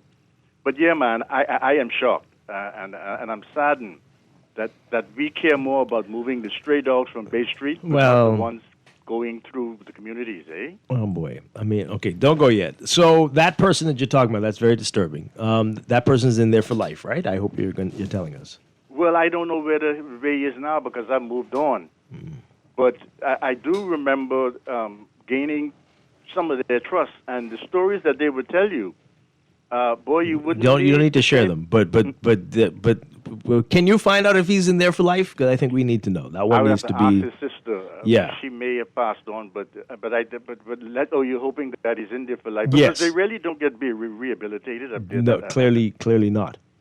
Yeah. No. If you will, of course, you've been talking about those that you walk around and see every day, and you can, and you know, once you've been up there, you could actually see people out here who seem to be mentally and cognitive impaired, you know, and it's not always substance abuse. Some people are just wired in a certain way, yeah. You know. So I don't know. I mean, you know, I really don't know. I'm not trained in that area, but I think we need to isolate more of these people we see around here from our society because, boy, I took care of my old lady straight to her grave, and, boy, listen, anyway. Yeah, no, it's hard to hear a story like this. Thank you so much. Yeah, and we've said it before, often because of the mental challenges, these folks are led to the substance use, to abuse. It's not necessarily because you use a substance, now you're like this. Yeah. No, it was the other way around. And, boy, this texter says here, more crackhead games. According to the Guardian radio reporting, the Prime Minister says he's weighing an increase in ministers' salaries. In truth, he isn't waiting on a decision as much as he's waiting to hear whether Bahamians will object. And we should. Whether the suggestion originated from the opposition leader or anyone else is irrelevant in today's economic climate, with families struggling to meet basic expenses. This is simply the wrong priority. Before any discussion of increased ministerial compensation, Bahamians deserve meaningful financial relief, better services, and stronger accountability. Until then, the answer should be a respectful but firm no. Another person says, no, they don't deserve such increases. Yeah, okay, I hear you. Another text, we are a sick nation where crime is out of control, from rape, murder, incest, theft, lies, and abuse all around.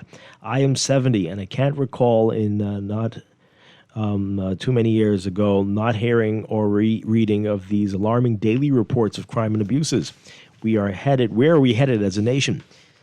And they go on to say the increase should be based on accomplishments that directly benefit the public. We need FOIA, I guess, Freedom of Information, to be able to measure their performance. Wow. Why would millionaires be so concerned about salaries? Well, again, it's duty allowances. So $30,000 duty allowance a year. I mean, you could bring in a whole lot of stuff without paying the customs duty.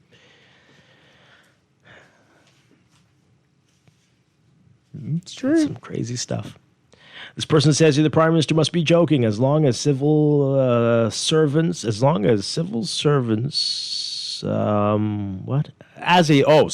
a long-serving civil servant. In my senior years now, I am waiting for my back pay and salary increases. I want my money now. It should be in my July monthly pay. Okay. At least 20,000 people a year at random need to get that duty allowance for me to agree to that. 20,000. What do you think of that? 20,000 people? Yeah. Oh, yeah, I don't mind that. Yeah. Again, the previous caller says that the public is going to be paying for it. But well, I mean, we're supposed to have a surplus next budget cycle. So. You know, if we're not going to get the things that we deserve, like freedom of information and answers to questions on investigations going back years, well, yeah, maybe 20,000 people should get a duty allowance. Sure. $30,000 duty allowance. Sit comfortably seated under those fans and tents. I feel as though I was in the pages myself. What's happening? What am I reading here? Oh, okay. I missed a lot. So my daughter's summer reading list this summer includes Animal Farm. Couldn't be more relevant. Think I'll be rereading it with her. And I encourage all Bahamians, if you haven't read it, to read it. The timing couldn't be better. Sitting in the sweltering heat opposite the comfortably seated under their fans and tents, I feel as though I was in the pages myself. Well, okay. Yeah. Maybe the bombs inspired the book. It's possible. Someone looked into the future. You think it was any different before? That's Orwell, right? Yeah. Boy. We don't protect women and children in this country, even in the House of Assembly. What does that mean? Like when they go to the House of Assembly, or the House of Assembly doesn't pass laws to protect them? What Or do they women say? and children are not safe in the House of Assembly. Literally. Okay. I don't know. It's quite possible. Which one of those? Salary increases and only speaking in the House is the Speaker. No, thank you. Just a few days right on East Bay Street, that young man who is usually just holding onto his pants on the corner of Shirley Street and Fowler Street by Kemp Road approached me talking out of his head with a serrated blade knife while I was getting diesel. Thankfully, he walked away without issue, but if he would have had an episode, something could have been very different. That's very scary. Yeah. And he does. Oh, you know who they're talking about? Yeah, and he does crazy things in the street. Mm-hmm. He'll walk down the long middle has of it the been road. He's been there forever. But what are we doing about it? Right? I mean, because Exactly this how many is people- the same. This sounds just How many like patrol cars pass that young man every day? no, but I don't care.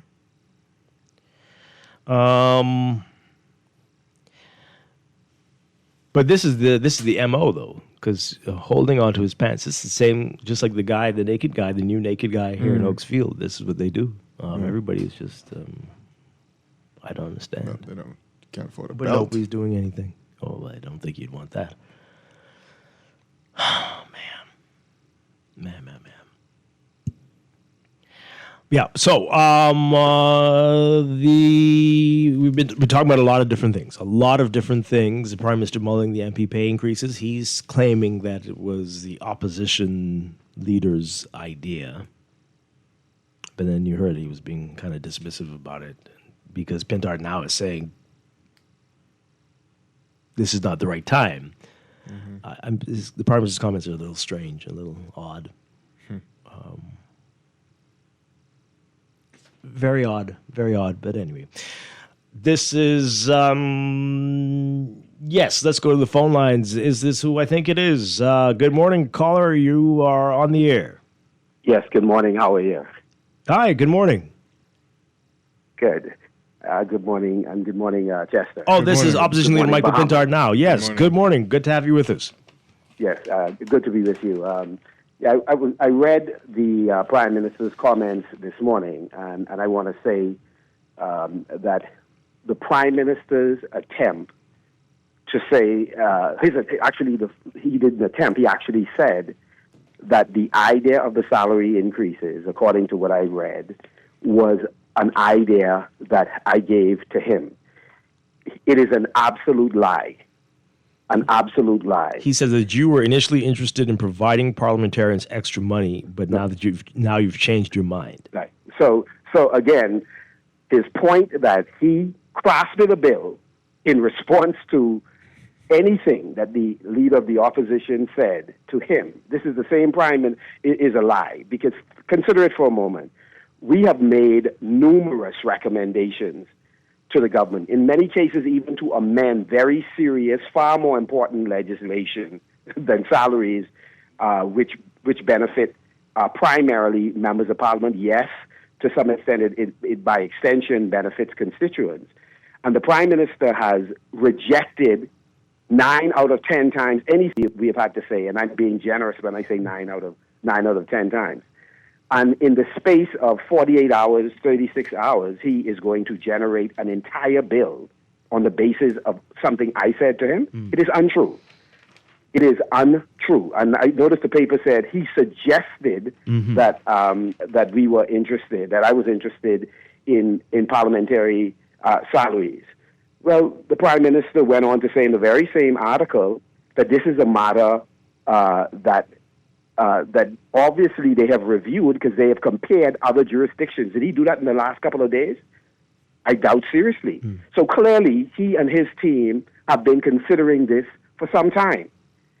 And in fact, he has been commenting on this over multiple election cycles. When he was in opposition, he was criticizing the F&M for its consideration of it.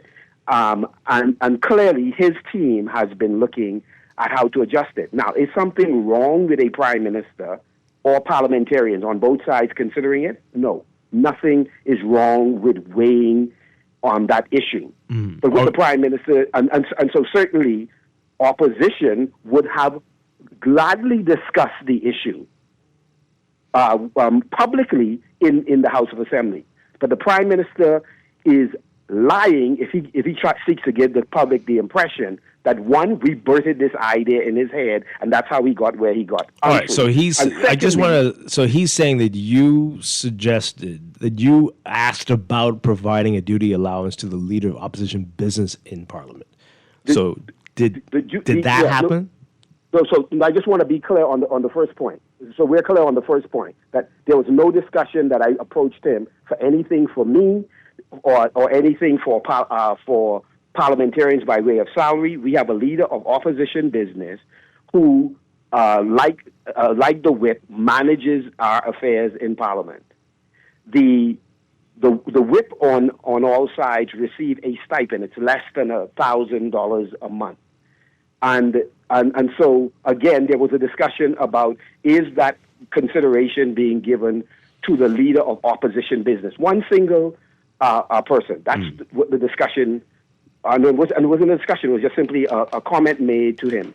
The Prime Minister, in the second conversation I had with him, had a bill that he was already marking up a document with his and his team's consideration for salary amendments.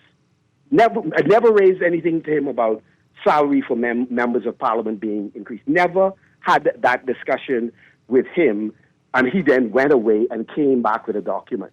He had already engaged, no doubt, with his colleagues, with his financial secretary, to have that discussion. So he should not be a coward and try to draw me in on that. We sent him a note. Said we look forward to debating it, gladly debating it in Parliament, and at that time he will hear our views. We sent him a second note, and we would be more than happy to make those notes available to the public if he desires. But we are going down a dangerous road. The second note said to him plainly, we do not support at this time, because it'll be irresponsible to dismiss it, that this should not happen in the future, because it is important to look at salaries and allowances for members of Parliament. But it would be wrong at this time to do that, given the fact that the government has made commitments to public servants, owes a lot of money to various vendors, just increase fees and taxes, and then the second major thing you do after traffic fees have been hiked is to then give yourself a dramatic increase. And so we sent that note. That note has been sent to the Prime Minister. He has it. And so what he should have done as Prime Minister in talking to the Guardian or the media, he should have said, we are considering it. Here are the reasons why. What concerns him, Dwight Chester, is that the Prime Minister wanted the opposition to jointly agree that we are prepared to move forward with this. Right. Well, if you've passed all these other legislation and you didn't value our opinion when we ask you on some things to pause or to pivot or to make this adjustment or to etc., why do both of us have to agree? You have the numbers, so if you believe that this is the thing to do, be brave. Interesting. Go ahead and let's debate it, and then you pass it. Yeah. But that we do not support it. So at no point I said to him, I support the increases. Okay. If you asked me, I would say, is there a need? Of course. Is that something we should do right now? The answer is a hard no, and that's the note that was sent to the Prime Minister. I just wanted to call and clarify. I appreciate that. point. Can I ask you this? Texters are asking this as well. Any idea Sure. how this 32,000 number came up for the duty allowance? It's such an interesting number. Why is it so high? I suspect. Well, listen. What I said on the Parliamentary Service Commission, and quite frankly, the commission or a select committee of Parliament, which would be even better, because what that would do is give the public a chance to weigh in on the various salaries, duty allowances, etc. And I think the public should have an opinion. Don't you find it odd that the Prime Minister would not lay this document first, as we do with the legislation, allow the public and the opposition to reflect on it, and we will reflect. We're not going to run like the cow the Prime Minister is being on this occasion and hide and say, no, we will not discuss this. No, that's nonsense. We ought to discuss it and not run away from that. Mm-hmm. And I had no problem going. I went back to the caucus, where the caucus had an opportunity to fully litigate this matter. And this is essentially where we stand. And here's one of the points that I've said directly to a member of the Parliamentary Service Commission that looks at salaries and hirings and all these other things.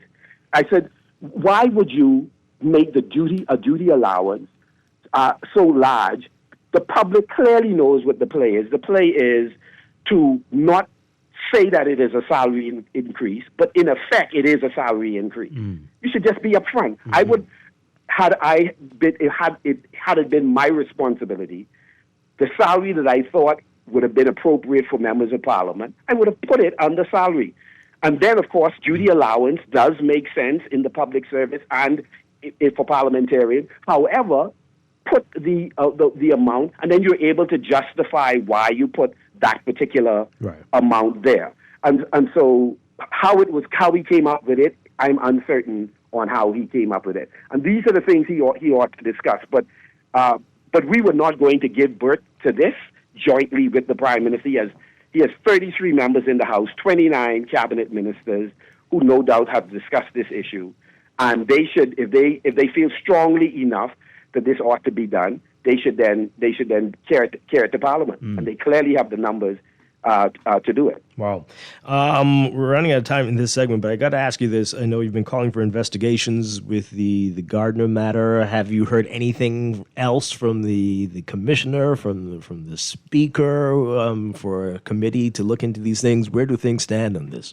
Right. So recently we sent a different letter to the Commissioner of Police, to the Financial Intelligence Unit, etc., wanting to widen the investigations into top notch, not because we are at all interested in targeting any private company. We are interested in a private company that has done business with the government, and the government has been putting public money in their coffers.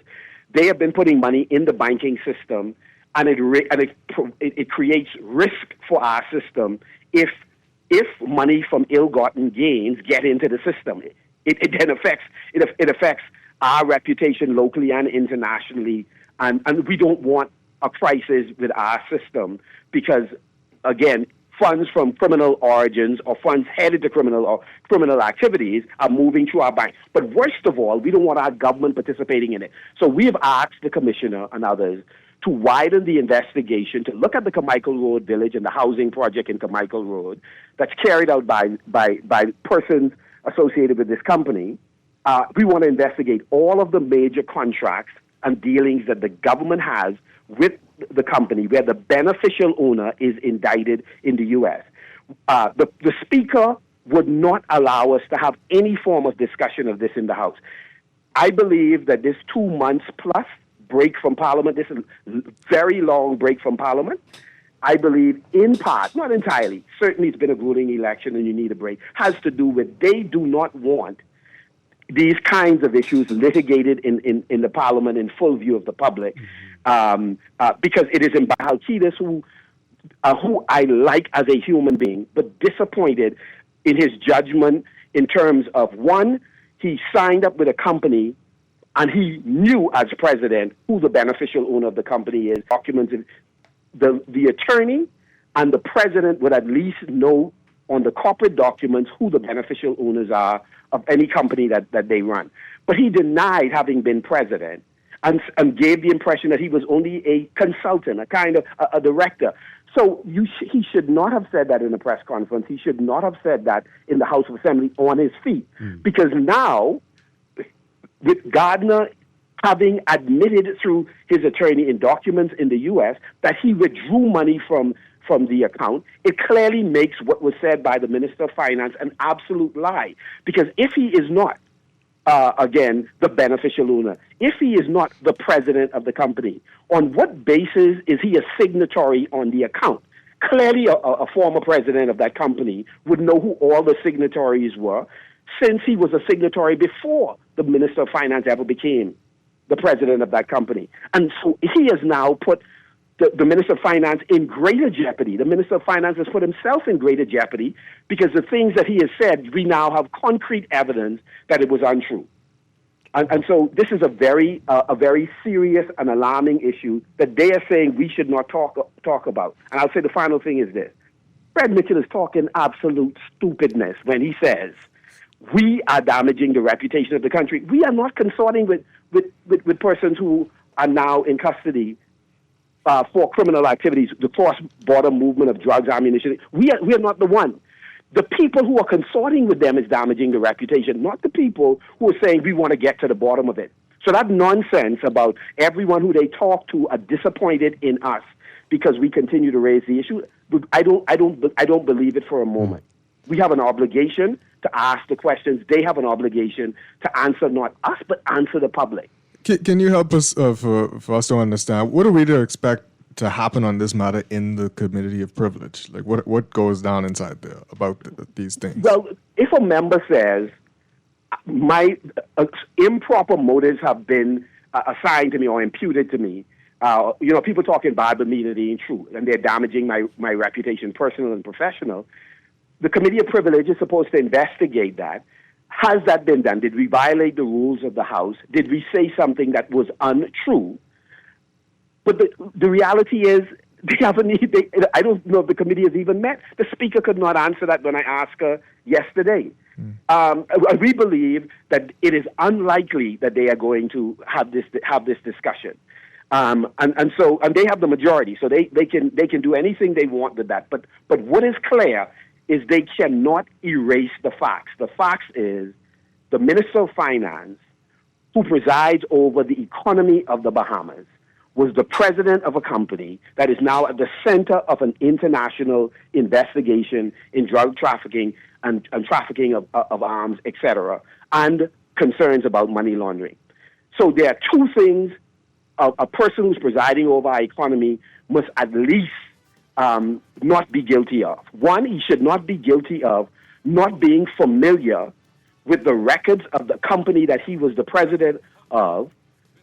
He ought to have known the record of the company in terms of who the beneficial owners are, and he would have been intimately involved in some major contracts that were done with government. So he should have that knowledge. That's one. The second thing is, when it turns out that the beneficial owner of the company, the founding president of the company or the founder of the company, is indicted on serious charges stemming from way back, then the Minister of Finance cannot untangle himself from this because, again, the records of this company was clear. He should have known about it. If he didn't know about it, then he was being incompetent. And then if he knew about it, he should not have been associated with them. So those two things, I think, is a problem for him. It's either he knew and he was still prepared to do business with them and be the face for them, or he did not know, and that's a sign of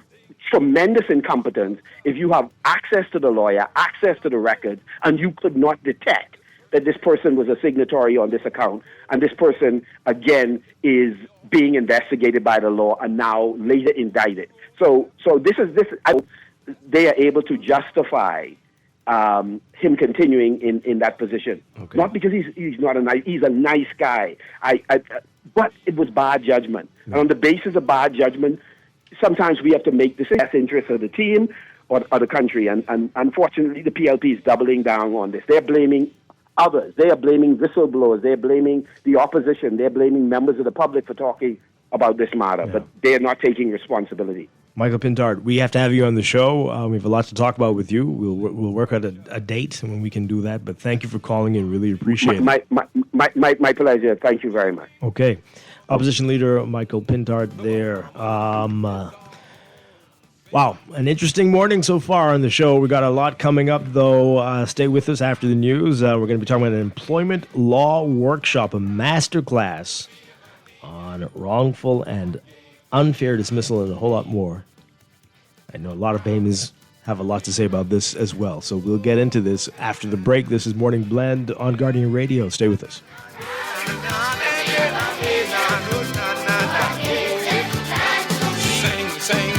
Sing, I'm proud to be a Bahamian. Oh, one more time, sing. No one likes a fender bender. Oh, man. From a little scratch to a full mashup, NUA Insurance has got you covered with auto insurance tailored to fit your needs and budget. For affordable rates with free on-site accident assistance, visit us online or in branch and just ask us. NUA Insurance. Ask us, because we've got you covered. D.I.C. keeping your savings safe and sound. If a bank falls down, your money still comes round. Deposit insurance, trust that never fades. D.I.C. protects the funds that you work hard to save. The Deposit Insurance Corporation, protecting your savings. Want to learn how? Call 302-2681 or email info@dic.bs. Tired of banks forcing you to use technology to bank the way they want you to? Your convenience is important. So no matter what your banking needs, Commonwealth Bank's friendly staff are always available in branch for that personal one-on-one service. But when you choose technology, our online and mobile banking app offers you state-of-the-art functionality. The choice is yours. Commonwealth Bank. Bank the way you want. In the world of business, technology is not a choice, it's a necessity. And for businesses that demand excellence, there's only one choice for unparalleled support and cutting-edge technology. Custom Computers. You have challenges and we have solutions. Computing, networking, storage, and printing for enterprises large and small, aligned with premium brands like HP, Microsoft, Konica Minolta, and more. Get tech done the right way with Custom Computers. Call the know-how team at 396-1101. At CFAL, we understand that a secure future is the greatest gift you can give your employees. That's why our tailor-made group pension solutions are designed to fit the needs of both large and small companies. With CFAL, you can provide the retirement you and your employees deserve, ensuring peace of mind and financial stability for years to come. Join the many businesses that have already entrusted CFAL to create the right pension plan for their employees, and let us help you build a brighter future for your team. Visit us at cfal.com to get started on building wealth so you can live well. CFAL, growing wealth for future generations. This is Guardian Radio 96.9 FM, streaming on GuardianTalkRadio.com and the Guardian Radio app, Nassau, Bahamas. The views and opinions of the hosts and guests are their own and do not necessarily reflect the views of the management and staff of Guardian Radio. Wake up, it's a new day. Wake up, it's a new day.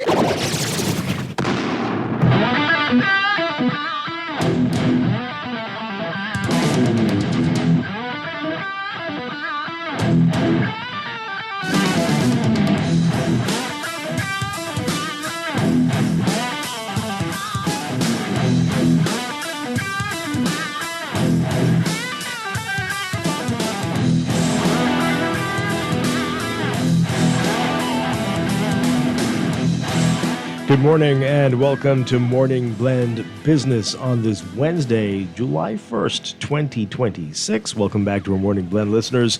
Once again, I'm Dwight Strachan along with Chester Robards. And the Synergy 2026 from Sherm Bahamas and Blue Chip Consulting Limited Employment Law Workshop Masterclass is coming up this Saturday. Here to tell us all about this, we have President of Sherm Bahamas, Denise Knowles, and past president and a representative with Blue Chip Consulting Limited, Isora Cumberbatch. Great to have you with us. Good morning. Good morning. Thank you so much for having us. Good morning, Dwight. I'm Dwight. Thanks. All right. Remind everybody what Sherm Bahamas is all about before we get into the workshop. Absolutely. So, Sherm Bahamas, we are the Society for Human Resources Management within the Bahamas. And essentially, who we are a national nonprofit organization for HR professionals as well as other business professionals within our country. We are affiliate and we are proud affiliates of the Bahamas Society for Human Resource Management, which is the largest governing HR body of professionals, HR professionals within the world. Excellent. What we do here at Sherm Bahamas is our main objective is really just to provide a forum for HR professionals to discuss HR-related issues as well as, business-related issues. And we are here for our members to provide them with knowledge as well as skills in the area of HR. We do provide technical support as well as any sort of support that our members may have throughout their journey and their career within HR. Okay. And how many members do you have right now? We have, I would say, active members. We have at least 140 active members within our country. Okay. Yes. All right. Great. So if your HR professional at your workplace is not a member of Sherm, should we be concerned? Absolutely. Absolutely. I think networking is extremely important, and that's one of the things, that's one of our strong points that we provide. We provide a network of HR professionals where we can come together, we can share ideas, we can share knowledge. It's so much easier if there is a challenge within our workplaces. We can pick up the phone and we can call a colleague within our profession and just find out, what would be the best solution to resolve the issue or the challenge that we have. Wonderful. Who do you have to be a part of your group? If you are an HR professional or if you are a business professional, we would definitely encourage you to be a part of our chapter. Sherm Bahamas spans across so many different professions. So if you are an entrepreneur and you're working with people, if you are an operations manager, you're working with people, you are a supervisor, we encourage you to be a part of our chapter because at the end of the day, HR, we are the lifeblood of any organization. We encourage best practices, we guide you, we coach you along the way. So if you work along with people, if you supervise people, we encourage you to be a part of our chapter. Excellent. It's essential. Wow. Okay. So who is Blue Chip Consulting Limited? Yes. So Blue Chip Consulting is a human resource and business consulting firm. It's led by Mrs. Annette Cash, who serves as the principal. And so Blue Chip provides solutions to our clients, persons that are interested, as Denise would have mentioned, in terms of networking, but also updating employment handbooks, which is very important and critical in every organization. I think each company should have an employment handbook. And when we talk about training and development opportunities as well. And for our clients, of course, it's not a one-size-fits-all approach, but we work with clients to dissect their pain points. Yeah. And laws are changing all the time, so you do need to update frequently. Absolutely. Well, you have the pending paternity bill, and of course the extension to maternity. All of these things employers need to be aware of. And of course, I think that's the purpose of us talking about this employment masterclass that's coming up on Saturday. Yeah. And so most of the times, I was just saying to Denise before the session, when persons go to the labor board and conciliation matters, some of the things are so simple, they could have been avoided had you just had a conversation. And I think that employers don't necessarily want to do bad, but if you know better, Dwight and Chester, you both agree, you do better. Absolutely. Do you agree? You would think so. You would think so, yeah. So what do you think is going on? Why does it have to get to that point? to be honest, I think sometimes most employers, they don't know. They really don't know. So it's not that they don't care. I would not say that they don't care. I think that most human beings want to do the right thing. Most, not all, most. I hope so. So is it also that some people are just combative, especially employees, and just like, okay, I don't care. I don't want to hear anymore. I'm going straight to the labor board. Some persons are combative, I would say. But at the end of the day, as an organization or a company, you want to make sure that there's due process. Combative, you can say I'm going straight to the labor board, but at least ensure that when you do, you have a leg to stand on. So that's the important thing. And so with this masterclass that we're having, it's not just for HR professionals. I want that out there because a lot of persons have said, oh, you're HR, you need to attend this. Employment law touches all of us. It does. As an employee working for somebody, or even an entrepreneur running your own business, leading operations, you need to understand what the laws, what you're guided by. The employment law, what it states, the standard hours, even in terms of what wrongful and unfair dismissal is, making sure that persons have an actual contract, the letter of engagement, we call it.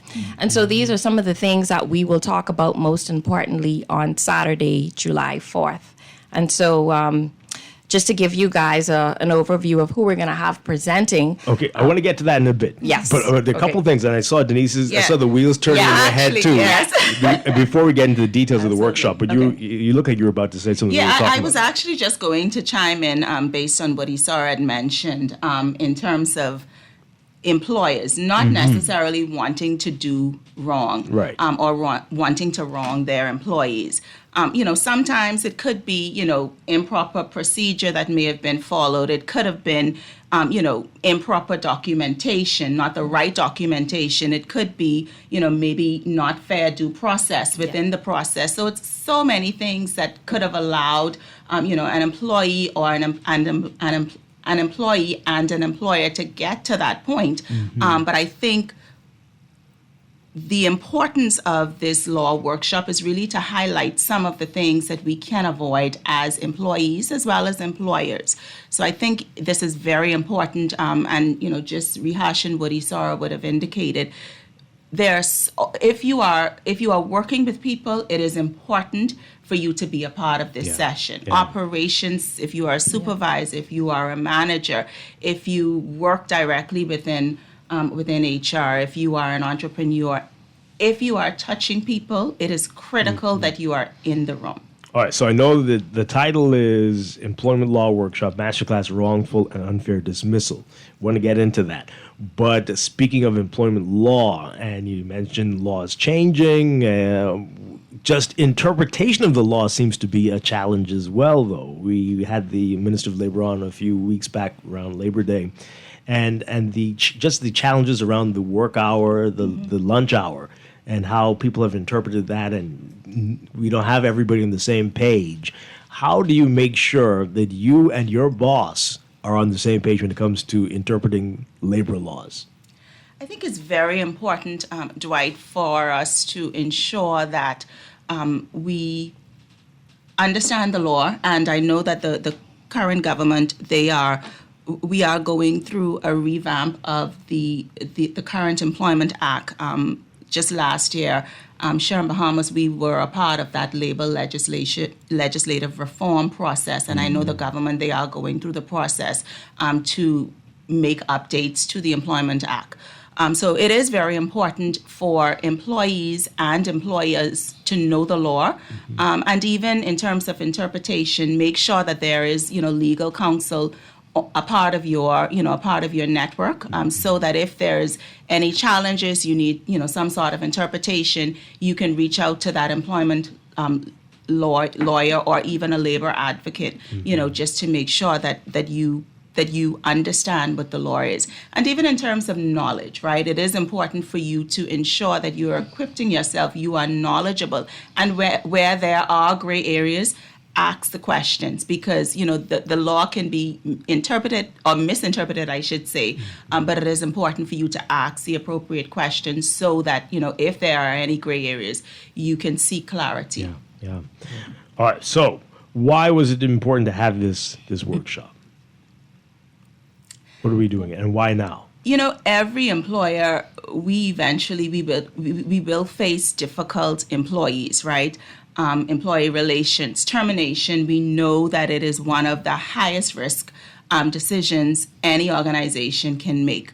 One wrong decision, and we've seen it as HR professionals, one wrong decision can lead to legal action, financial loss within an organization, reputational damage, employee morale. Because, once something happens to our friend or our colleague, the chatter within the organization spreads. So this masterclass is really about helping organizations through the people who are responsible for greatest assets, our employees, make lawful decisions, making sure that they are ethical in their decisions as well, and just making sure that they are well informed. So that is the reason why we are hosting this masterclass, because we see it so many times as HR professionals.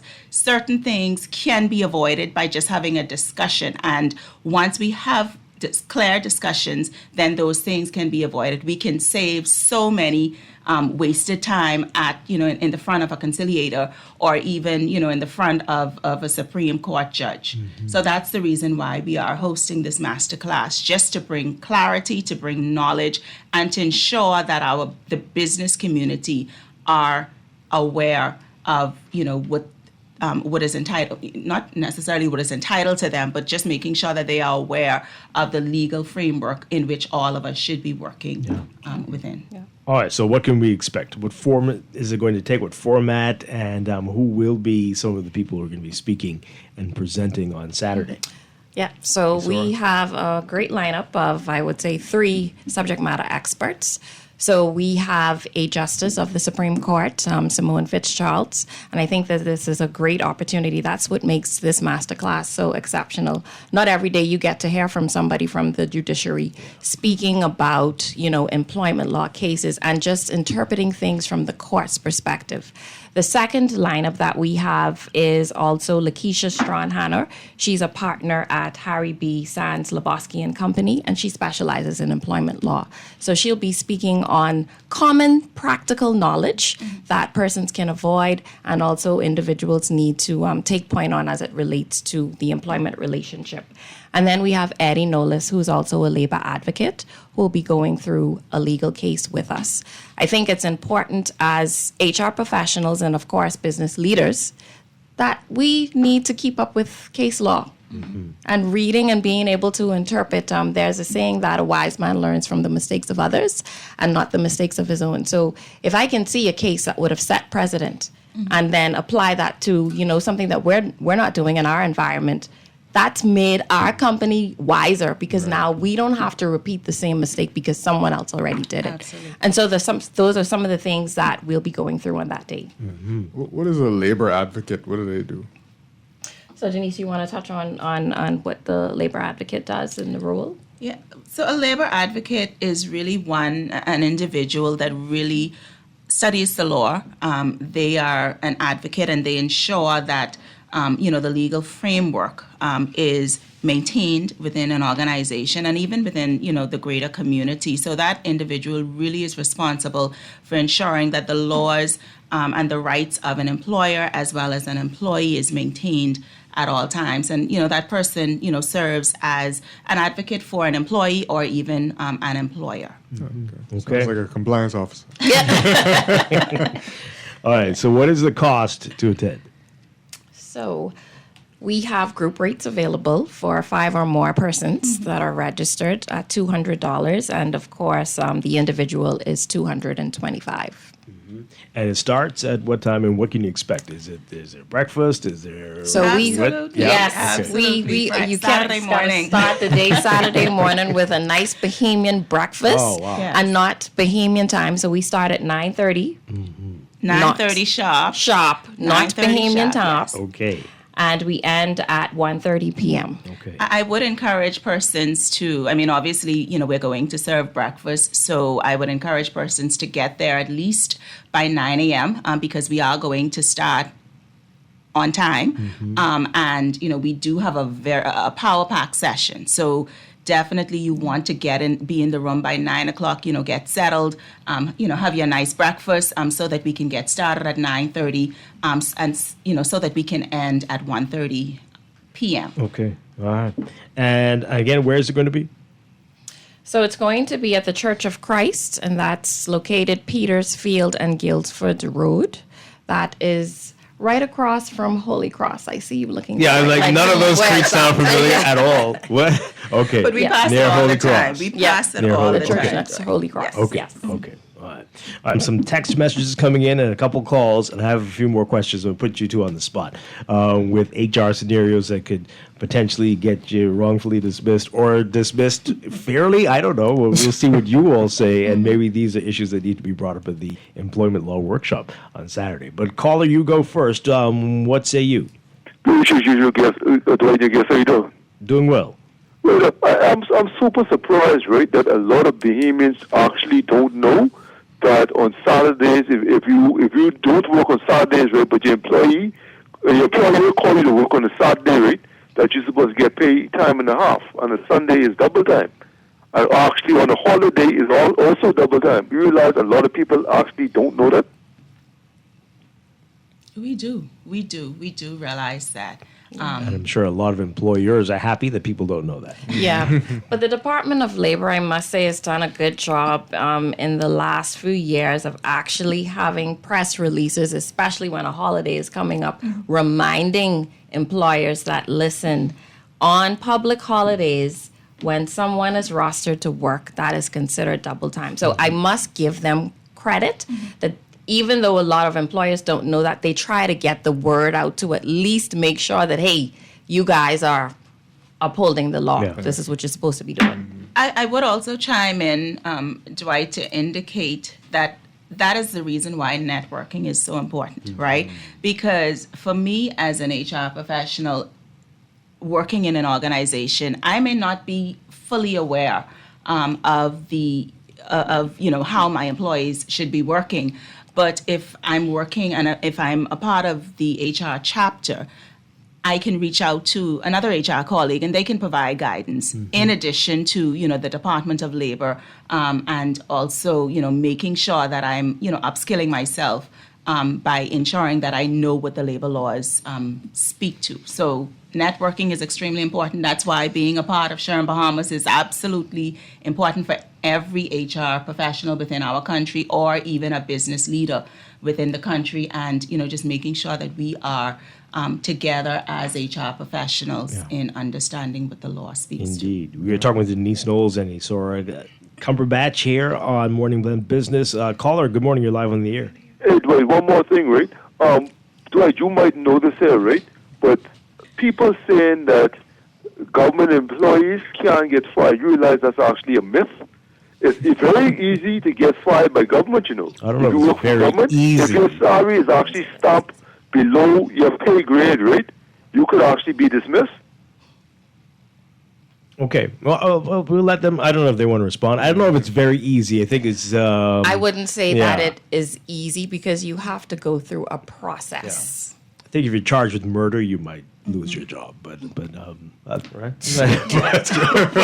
But I don't know if it's easy. Yeah, it's not easy. It's not a clear cut. You go through a process, and especially, of course, in a unionized environment. Yeah. There are steps that need to take place. But it's very easy to get fired from a private entity. Oh, yes. It's easier, I should say. It is easier. It is easier. Caller, you're on the air. Mrs. Strachan. Hi, good morning. Good morning to you and your guest. Let me ask him a question. I had worked at a quasi-government entity. I don't know if I got dismissed or there has no record on where I resigned. There has no record on where they fire me. Where does that put me? How long ago was this? But this was a couple of years. I just wanted to know what I lose in the deal because we came to a settlement after a while. But They have no record on where I resigned from the company. They have records where I was reporting into work once a week, maybe twice a week, like that. But they never fired me. Well, this is and I a never resigned. very specific issue. I think you need to talk to your I lawyer. was going to say that it's a Yeah. very specific issue, and that is something that you should seek legal counsel on. These lovely ladies cannot Yeah, answer I- this. No. Yeah, that's it. No. It is interesting. It is interesting. All right, so I got to ask you, in 2026, we're still having lots of conversations about hair. Every few months it comes up. What's appropriate, what's not appropriate, what's allowed, what's not allowed. Doesn't come up with you though. Nor you, Chester. But for other people, hair and tattoos, where are we standing now? Is it across the board? Is it up to the company? Should we still be having these issues now after all this time? After all this time, I think that we've evolved, and most companies previous years ago would not have been so flexible as it relates to tattoos and hair color. Like even now, if you look at my color, that years ago would be a major no-no. Really? But of course. Yeah? Yeah. But now there's a more flexible to it because what you realize, yes, color. But then if you were a different color, no one would have a problem with your hair color. That's interesting. boy. It's very interesting. It's very interesting. You know what? We have absolutely evolved because We I mean, have. because when I think about when I started out as an HR professional, the natural colors were the only thing that was allowed. So the blacks, the browns, the burgundies, they were the only colors that were allowed. And even tattoos, the tattoos had to have been covered, or if it was in a visible spot, you had to put the makeup on it, or if it was on your leg, you had to make sure stockings was on. And I can tell you that it has evolved significantly. The company that I work for, we don't see those things. And I have seen a whole lot of other companies, when I walk into the bank nowadays, I'm seeing the different hair colors. I'm seeing the really tattoos. surprising. Yes, it's In the surprising. banks. I'm seeing, the nose piercings and even the locks. Yeah. The male, Yeah. the males. Men and women, everybody. Exactly, Yeah. wearing the locks. So I can tell you that,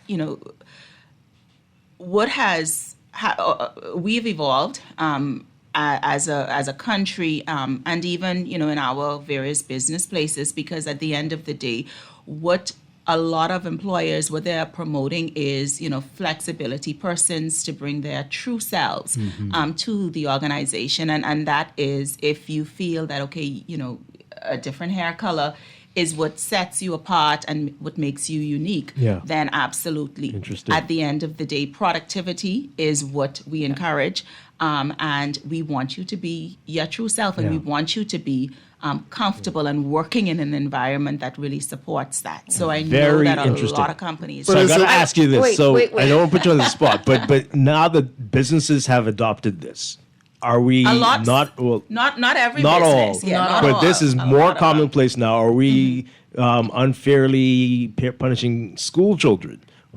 When you talk about the individuality and expressing yourself, shouldn't we allow that more often than we do? I think we should.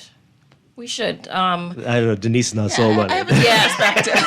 But go on, the it's school all right. No, I was just going to say I'm a mother of two, and I encourage, two different. I have a 7-year-old and a 16-year-old, but I encourage my 16-year-old daughter that, you are who you are. I want you to speak your mind, but of course, not within certain parameters. And so I don't want you, of course, coming into the work environment, you're graduating from school and feeling like, oh, I have to conform and I don't get to be my authentic self. So I think that everybody has their place in terms of, being who you are.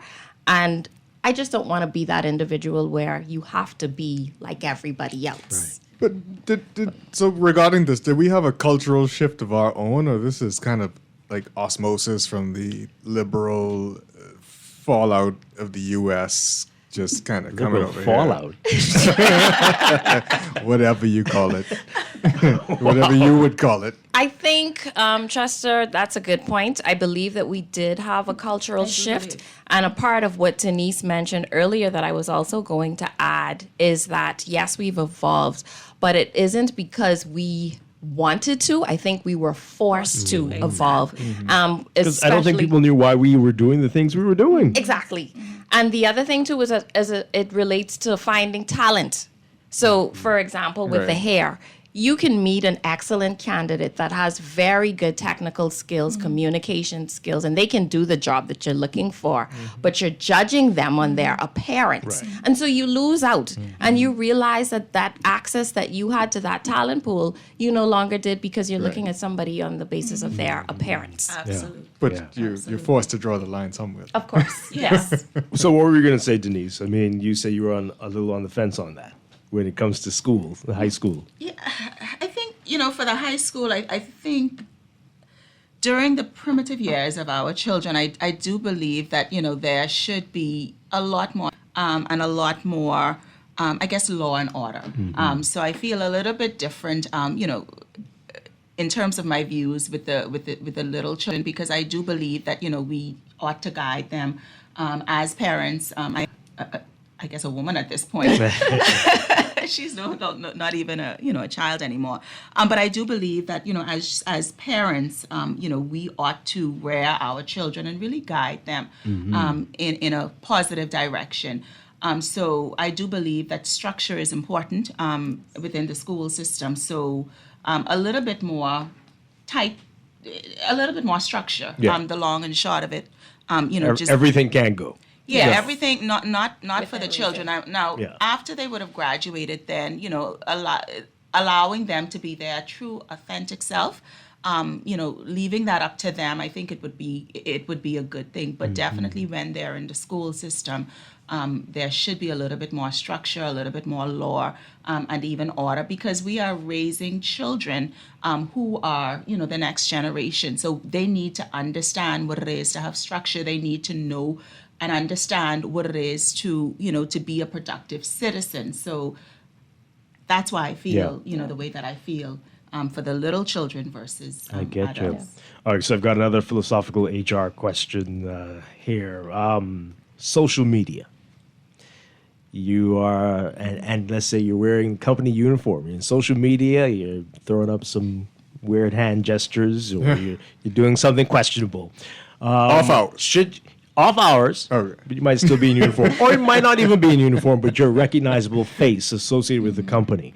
Wrongful, can you be dismissed for that? Can you be dismissed?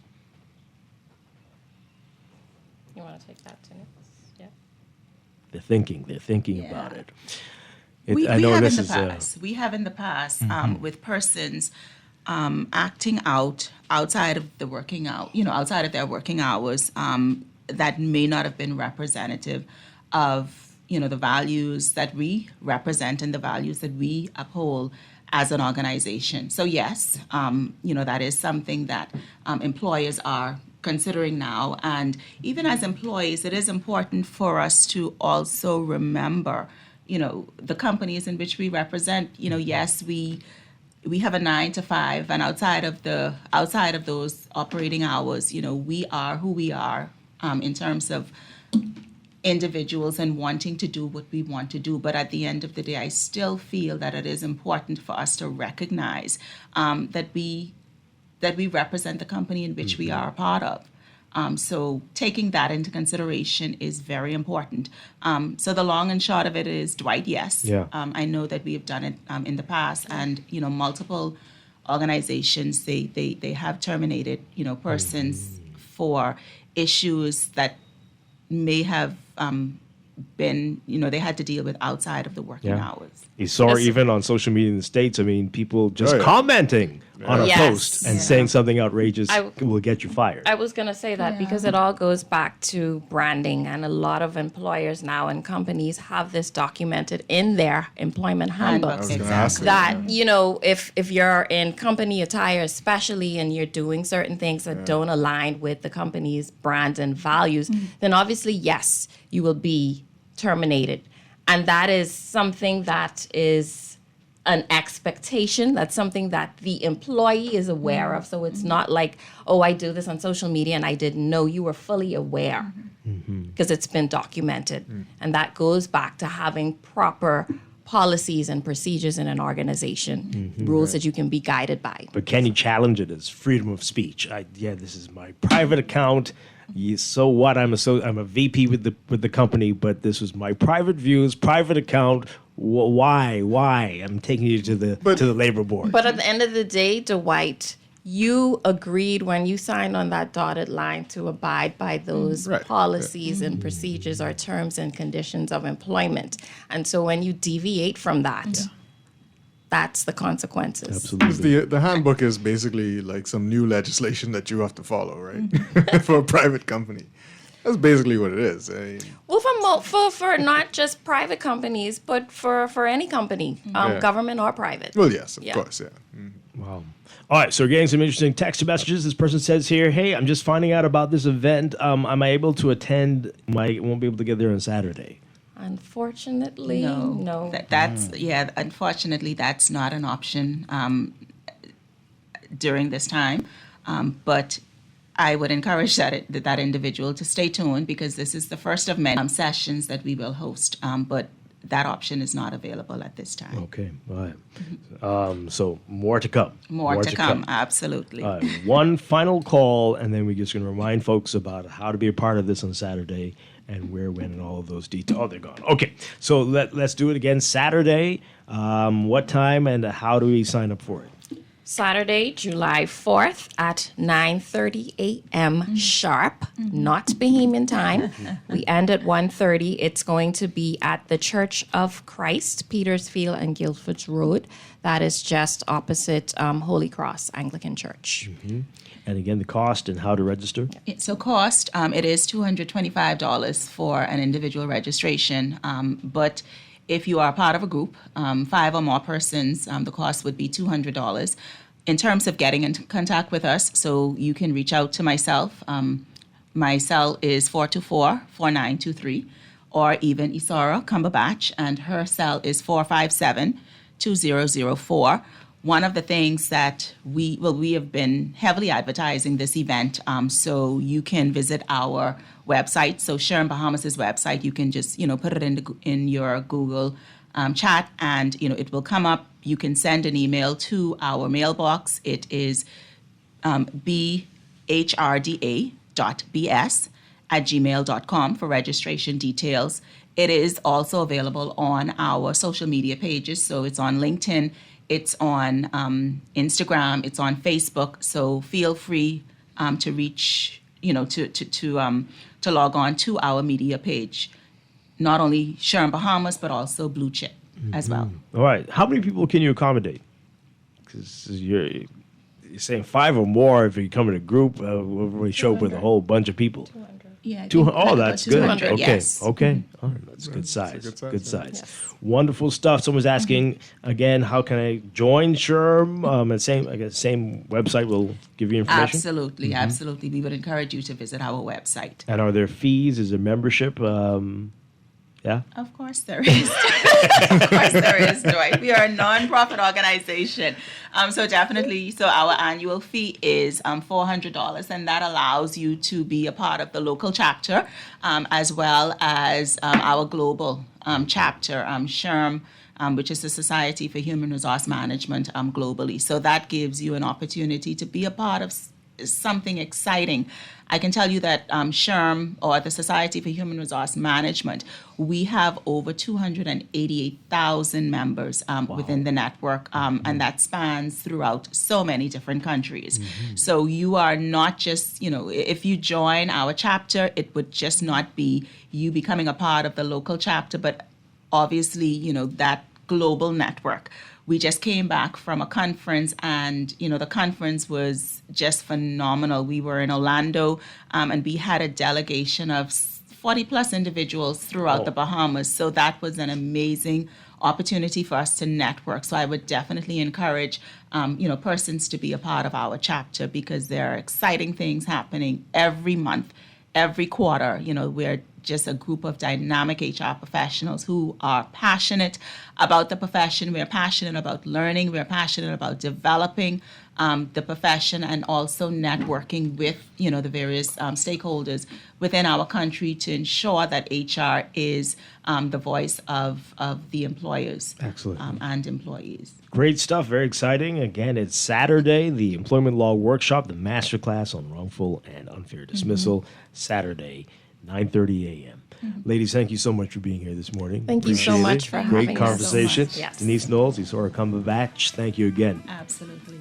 All right, we're going to take a Thanks quick for having break us. and be back with our final couple of minutes of Morning Blend Business here on Guardian Radio 96.9. Stay with us.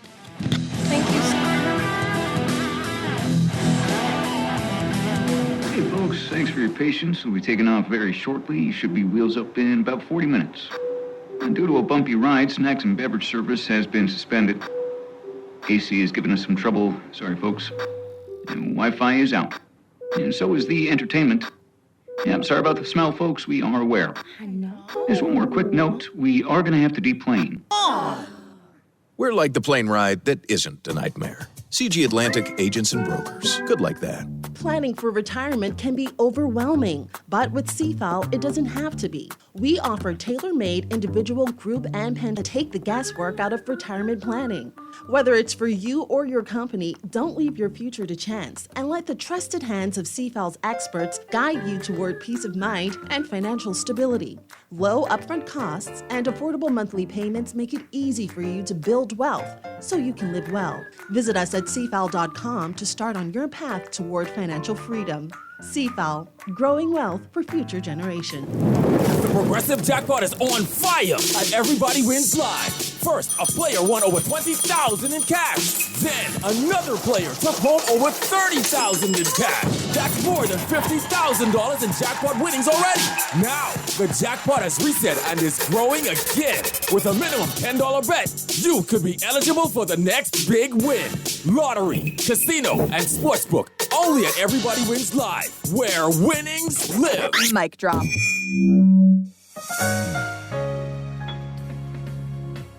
Put more money back in your pocket with a Fidelity debt consolidation loan. Why pay more when you can pay less? Reduce your monthly debt payments down to one low, easy payment. Apply for a Fidelity debt consolidation loan today. Call 356-7764. Fidelity, we're good for you. Join us at Kalina's Customer Appreciation Day, Saturday, July 4th at number 308 East Bay Street. Get free health screenings and sign up for the Kalina Portal. Enjoy delicious food from Bar Girls, Elevated Barbecue, and the Corn Roaster. Meet Fitness Connection and Bohemian Brewery and learn more about their products and their services. There's fun for the whole family with face painting, games, bouncing castles, crab catching, egg and spoon races, sock races, and more. And there will be prizes and giveaways. You may win a TV, phone, laptop, or a resort day pass. It's all happening Saturday, July 4th at number 308 East Bay Street. Come and join the fun. Wow, it's 35 years already. Where has the time gone? Look at where we have come from. Caribbean Gas would like to say thank you to our valuable customers and our dedicated staff. Let's celebrate this, our 35th anniversary. From June 16th to July 16th, we will celebrate with you. Giveaways, prizes, and surprises. If you spend $50, you are eligible to win a 100-pound cylinder, 50-inch TV, gas stove, AC unit, and much, much more. Visit us on Gladstone Road, Caribbean Gas. It's our 35th anniversary. Let's celebrate!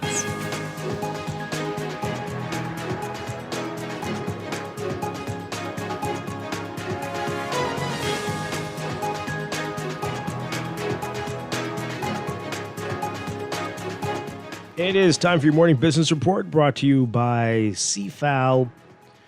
IRCA, the Utilities Regulation and Competition Authority, has fined BPL nearly $30,000 for failing to report two major electricity outages within the time frame required under its operating license. Even though the regulator suspended collection of the penalties for 1 year, though. IRCA noted in a press statement yesterday that in two final determinations and orders issued on June 16th, it found that BPL breached Condition 24.5 of its public electricity supplier license by failing to notify the regulator of major outages within 24 hours. The statement says that under the license, BPL is required to report any major outage within a day and provide information on the cause of the outage, the areas affected, the number of customers impacted, restoration efforts, and the time taken to restore service. It says that timely reporting is critical to enabling ERCA to monitor service reliability, oversee restoration efforts where necessary, and discharge its consumer protection responsibilities. It said that the first determination relates to a series of major outages affecting Abaco and the Abaco Keys between November 30th and December 15th, 2025. And ERCA found that although the outages occurred over that period, BPL did not submit the required reports until December 18th and December 21st, resulting in reporting delays ranging from 2 to 21 days. There's more on this in today's Guardian Business section.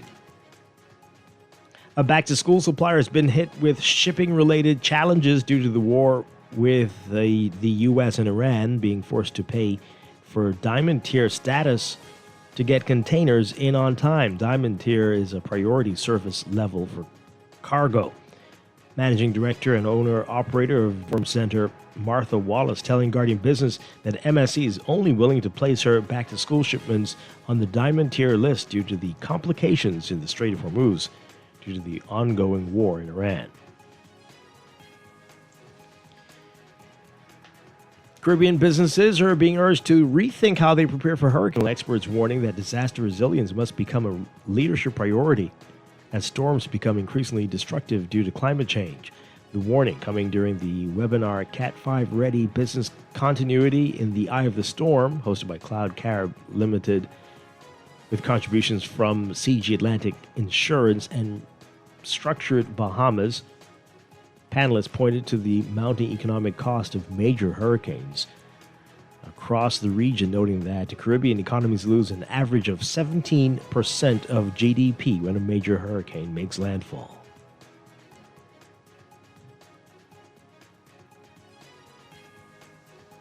In your Market Watch, recapping trading on the BISX.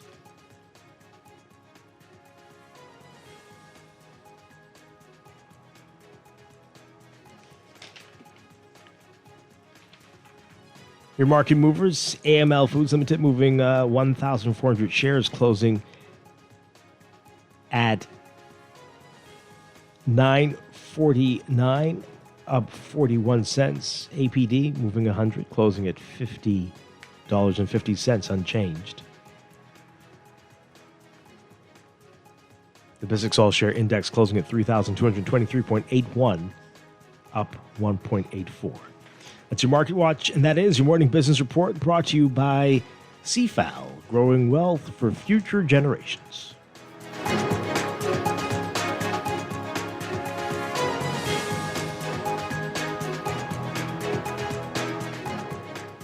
And that is going to do it for us today. Chester Robards, thank you so much for being here. Always a pleasure. Check your emails, folks, and check your BPL accounts to see what surprises await for you this month. But I hope everybody will have a great day. We'll be back tomorrow morning with more Morning Blend and Morning Blend Business tomorrow. Stay tuned for On the Clock with Aaron Green coming up next. This is Guardian Radio 96.9 FM, streaming on GuardianTalkRadio.com and the Guardian Radio app, Nassau, Bahamas.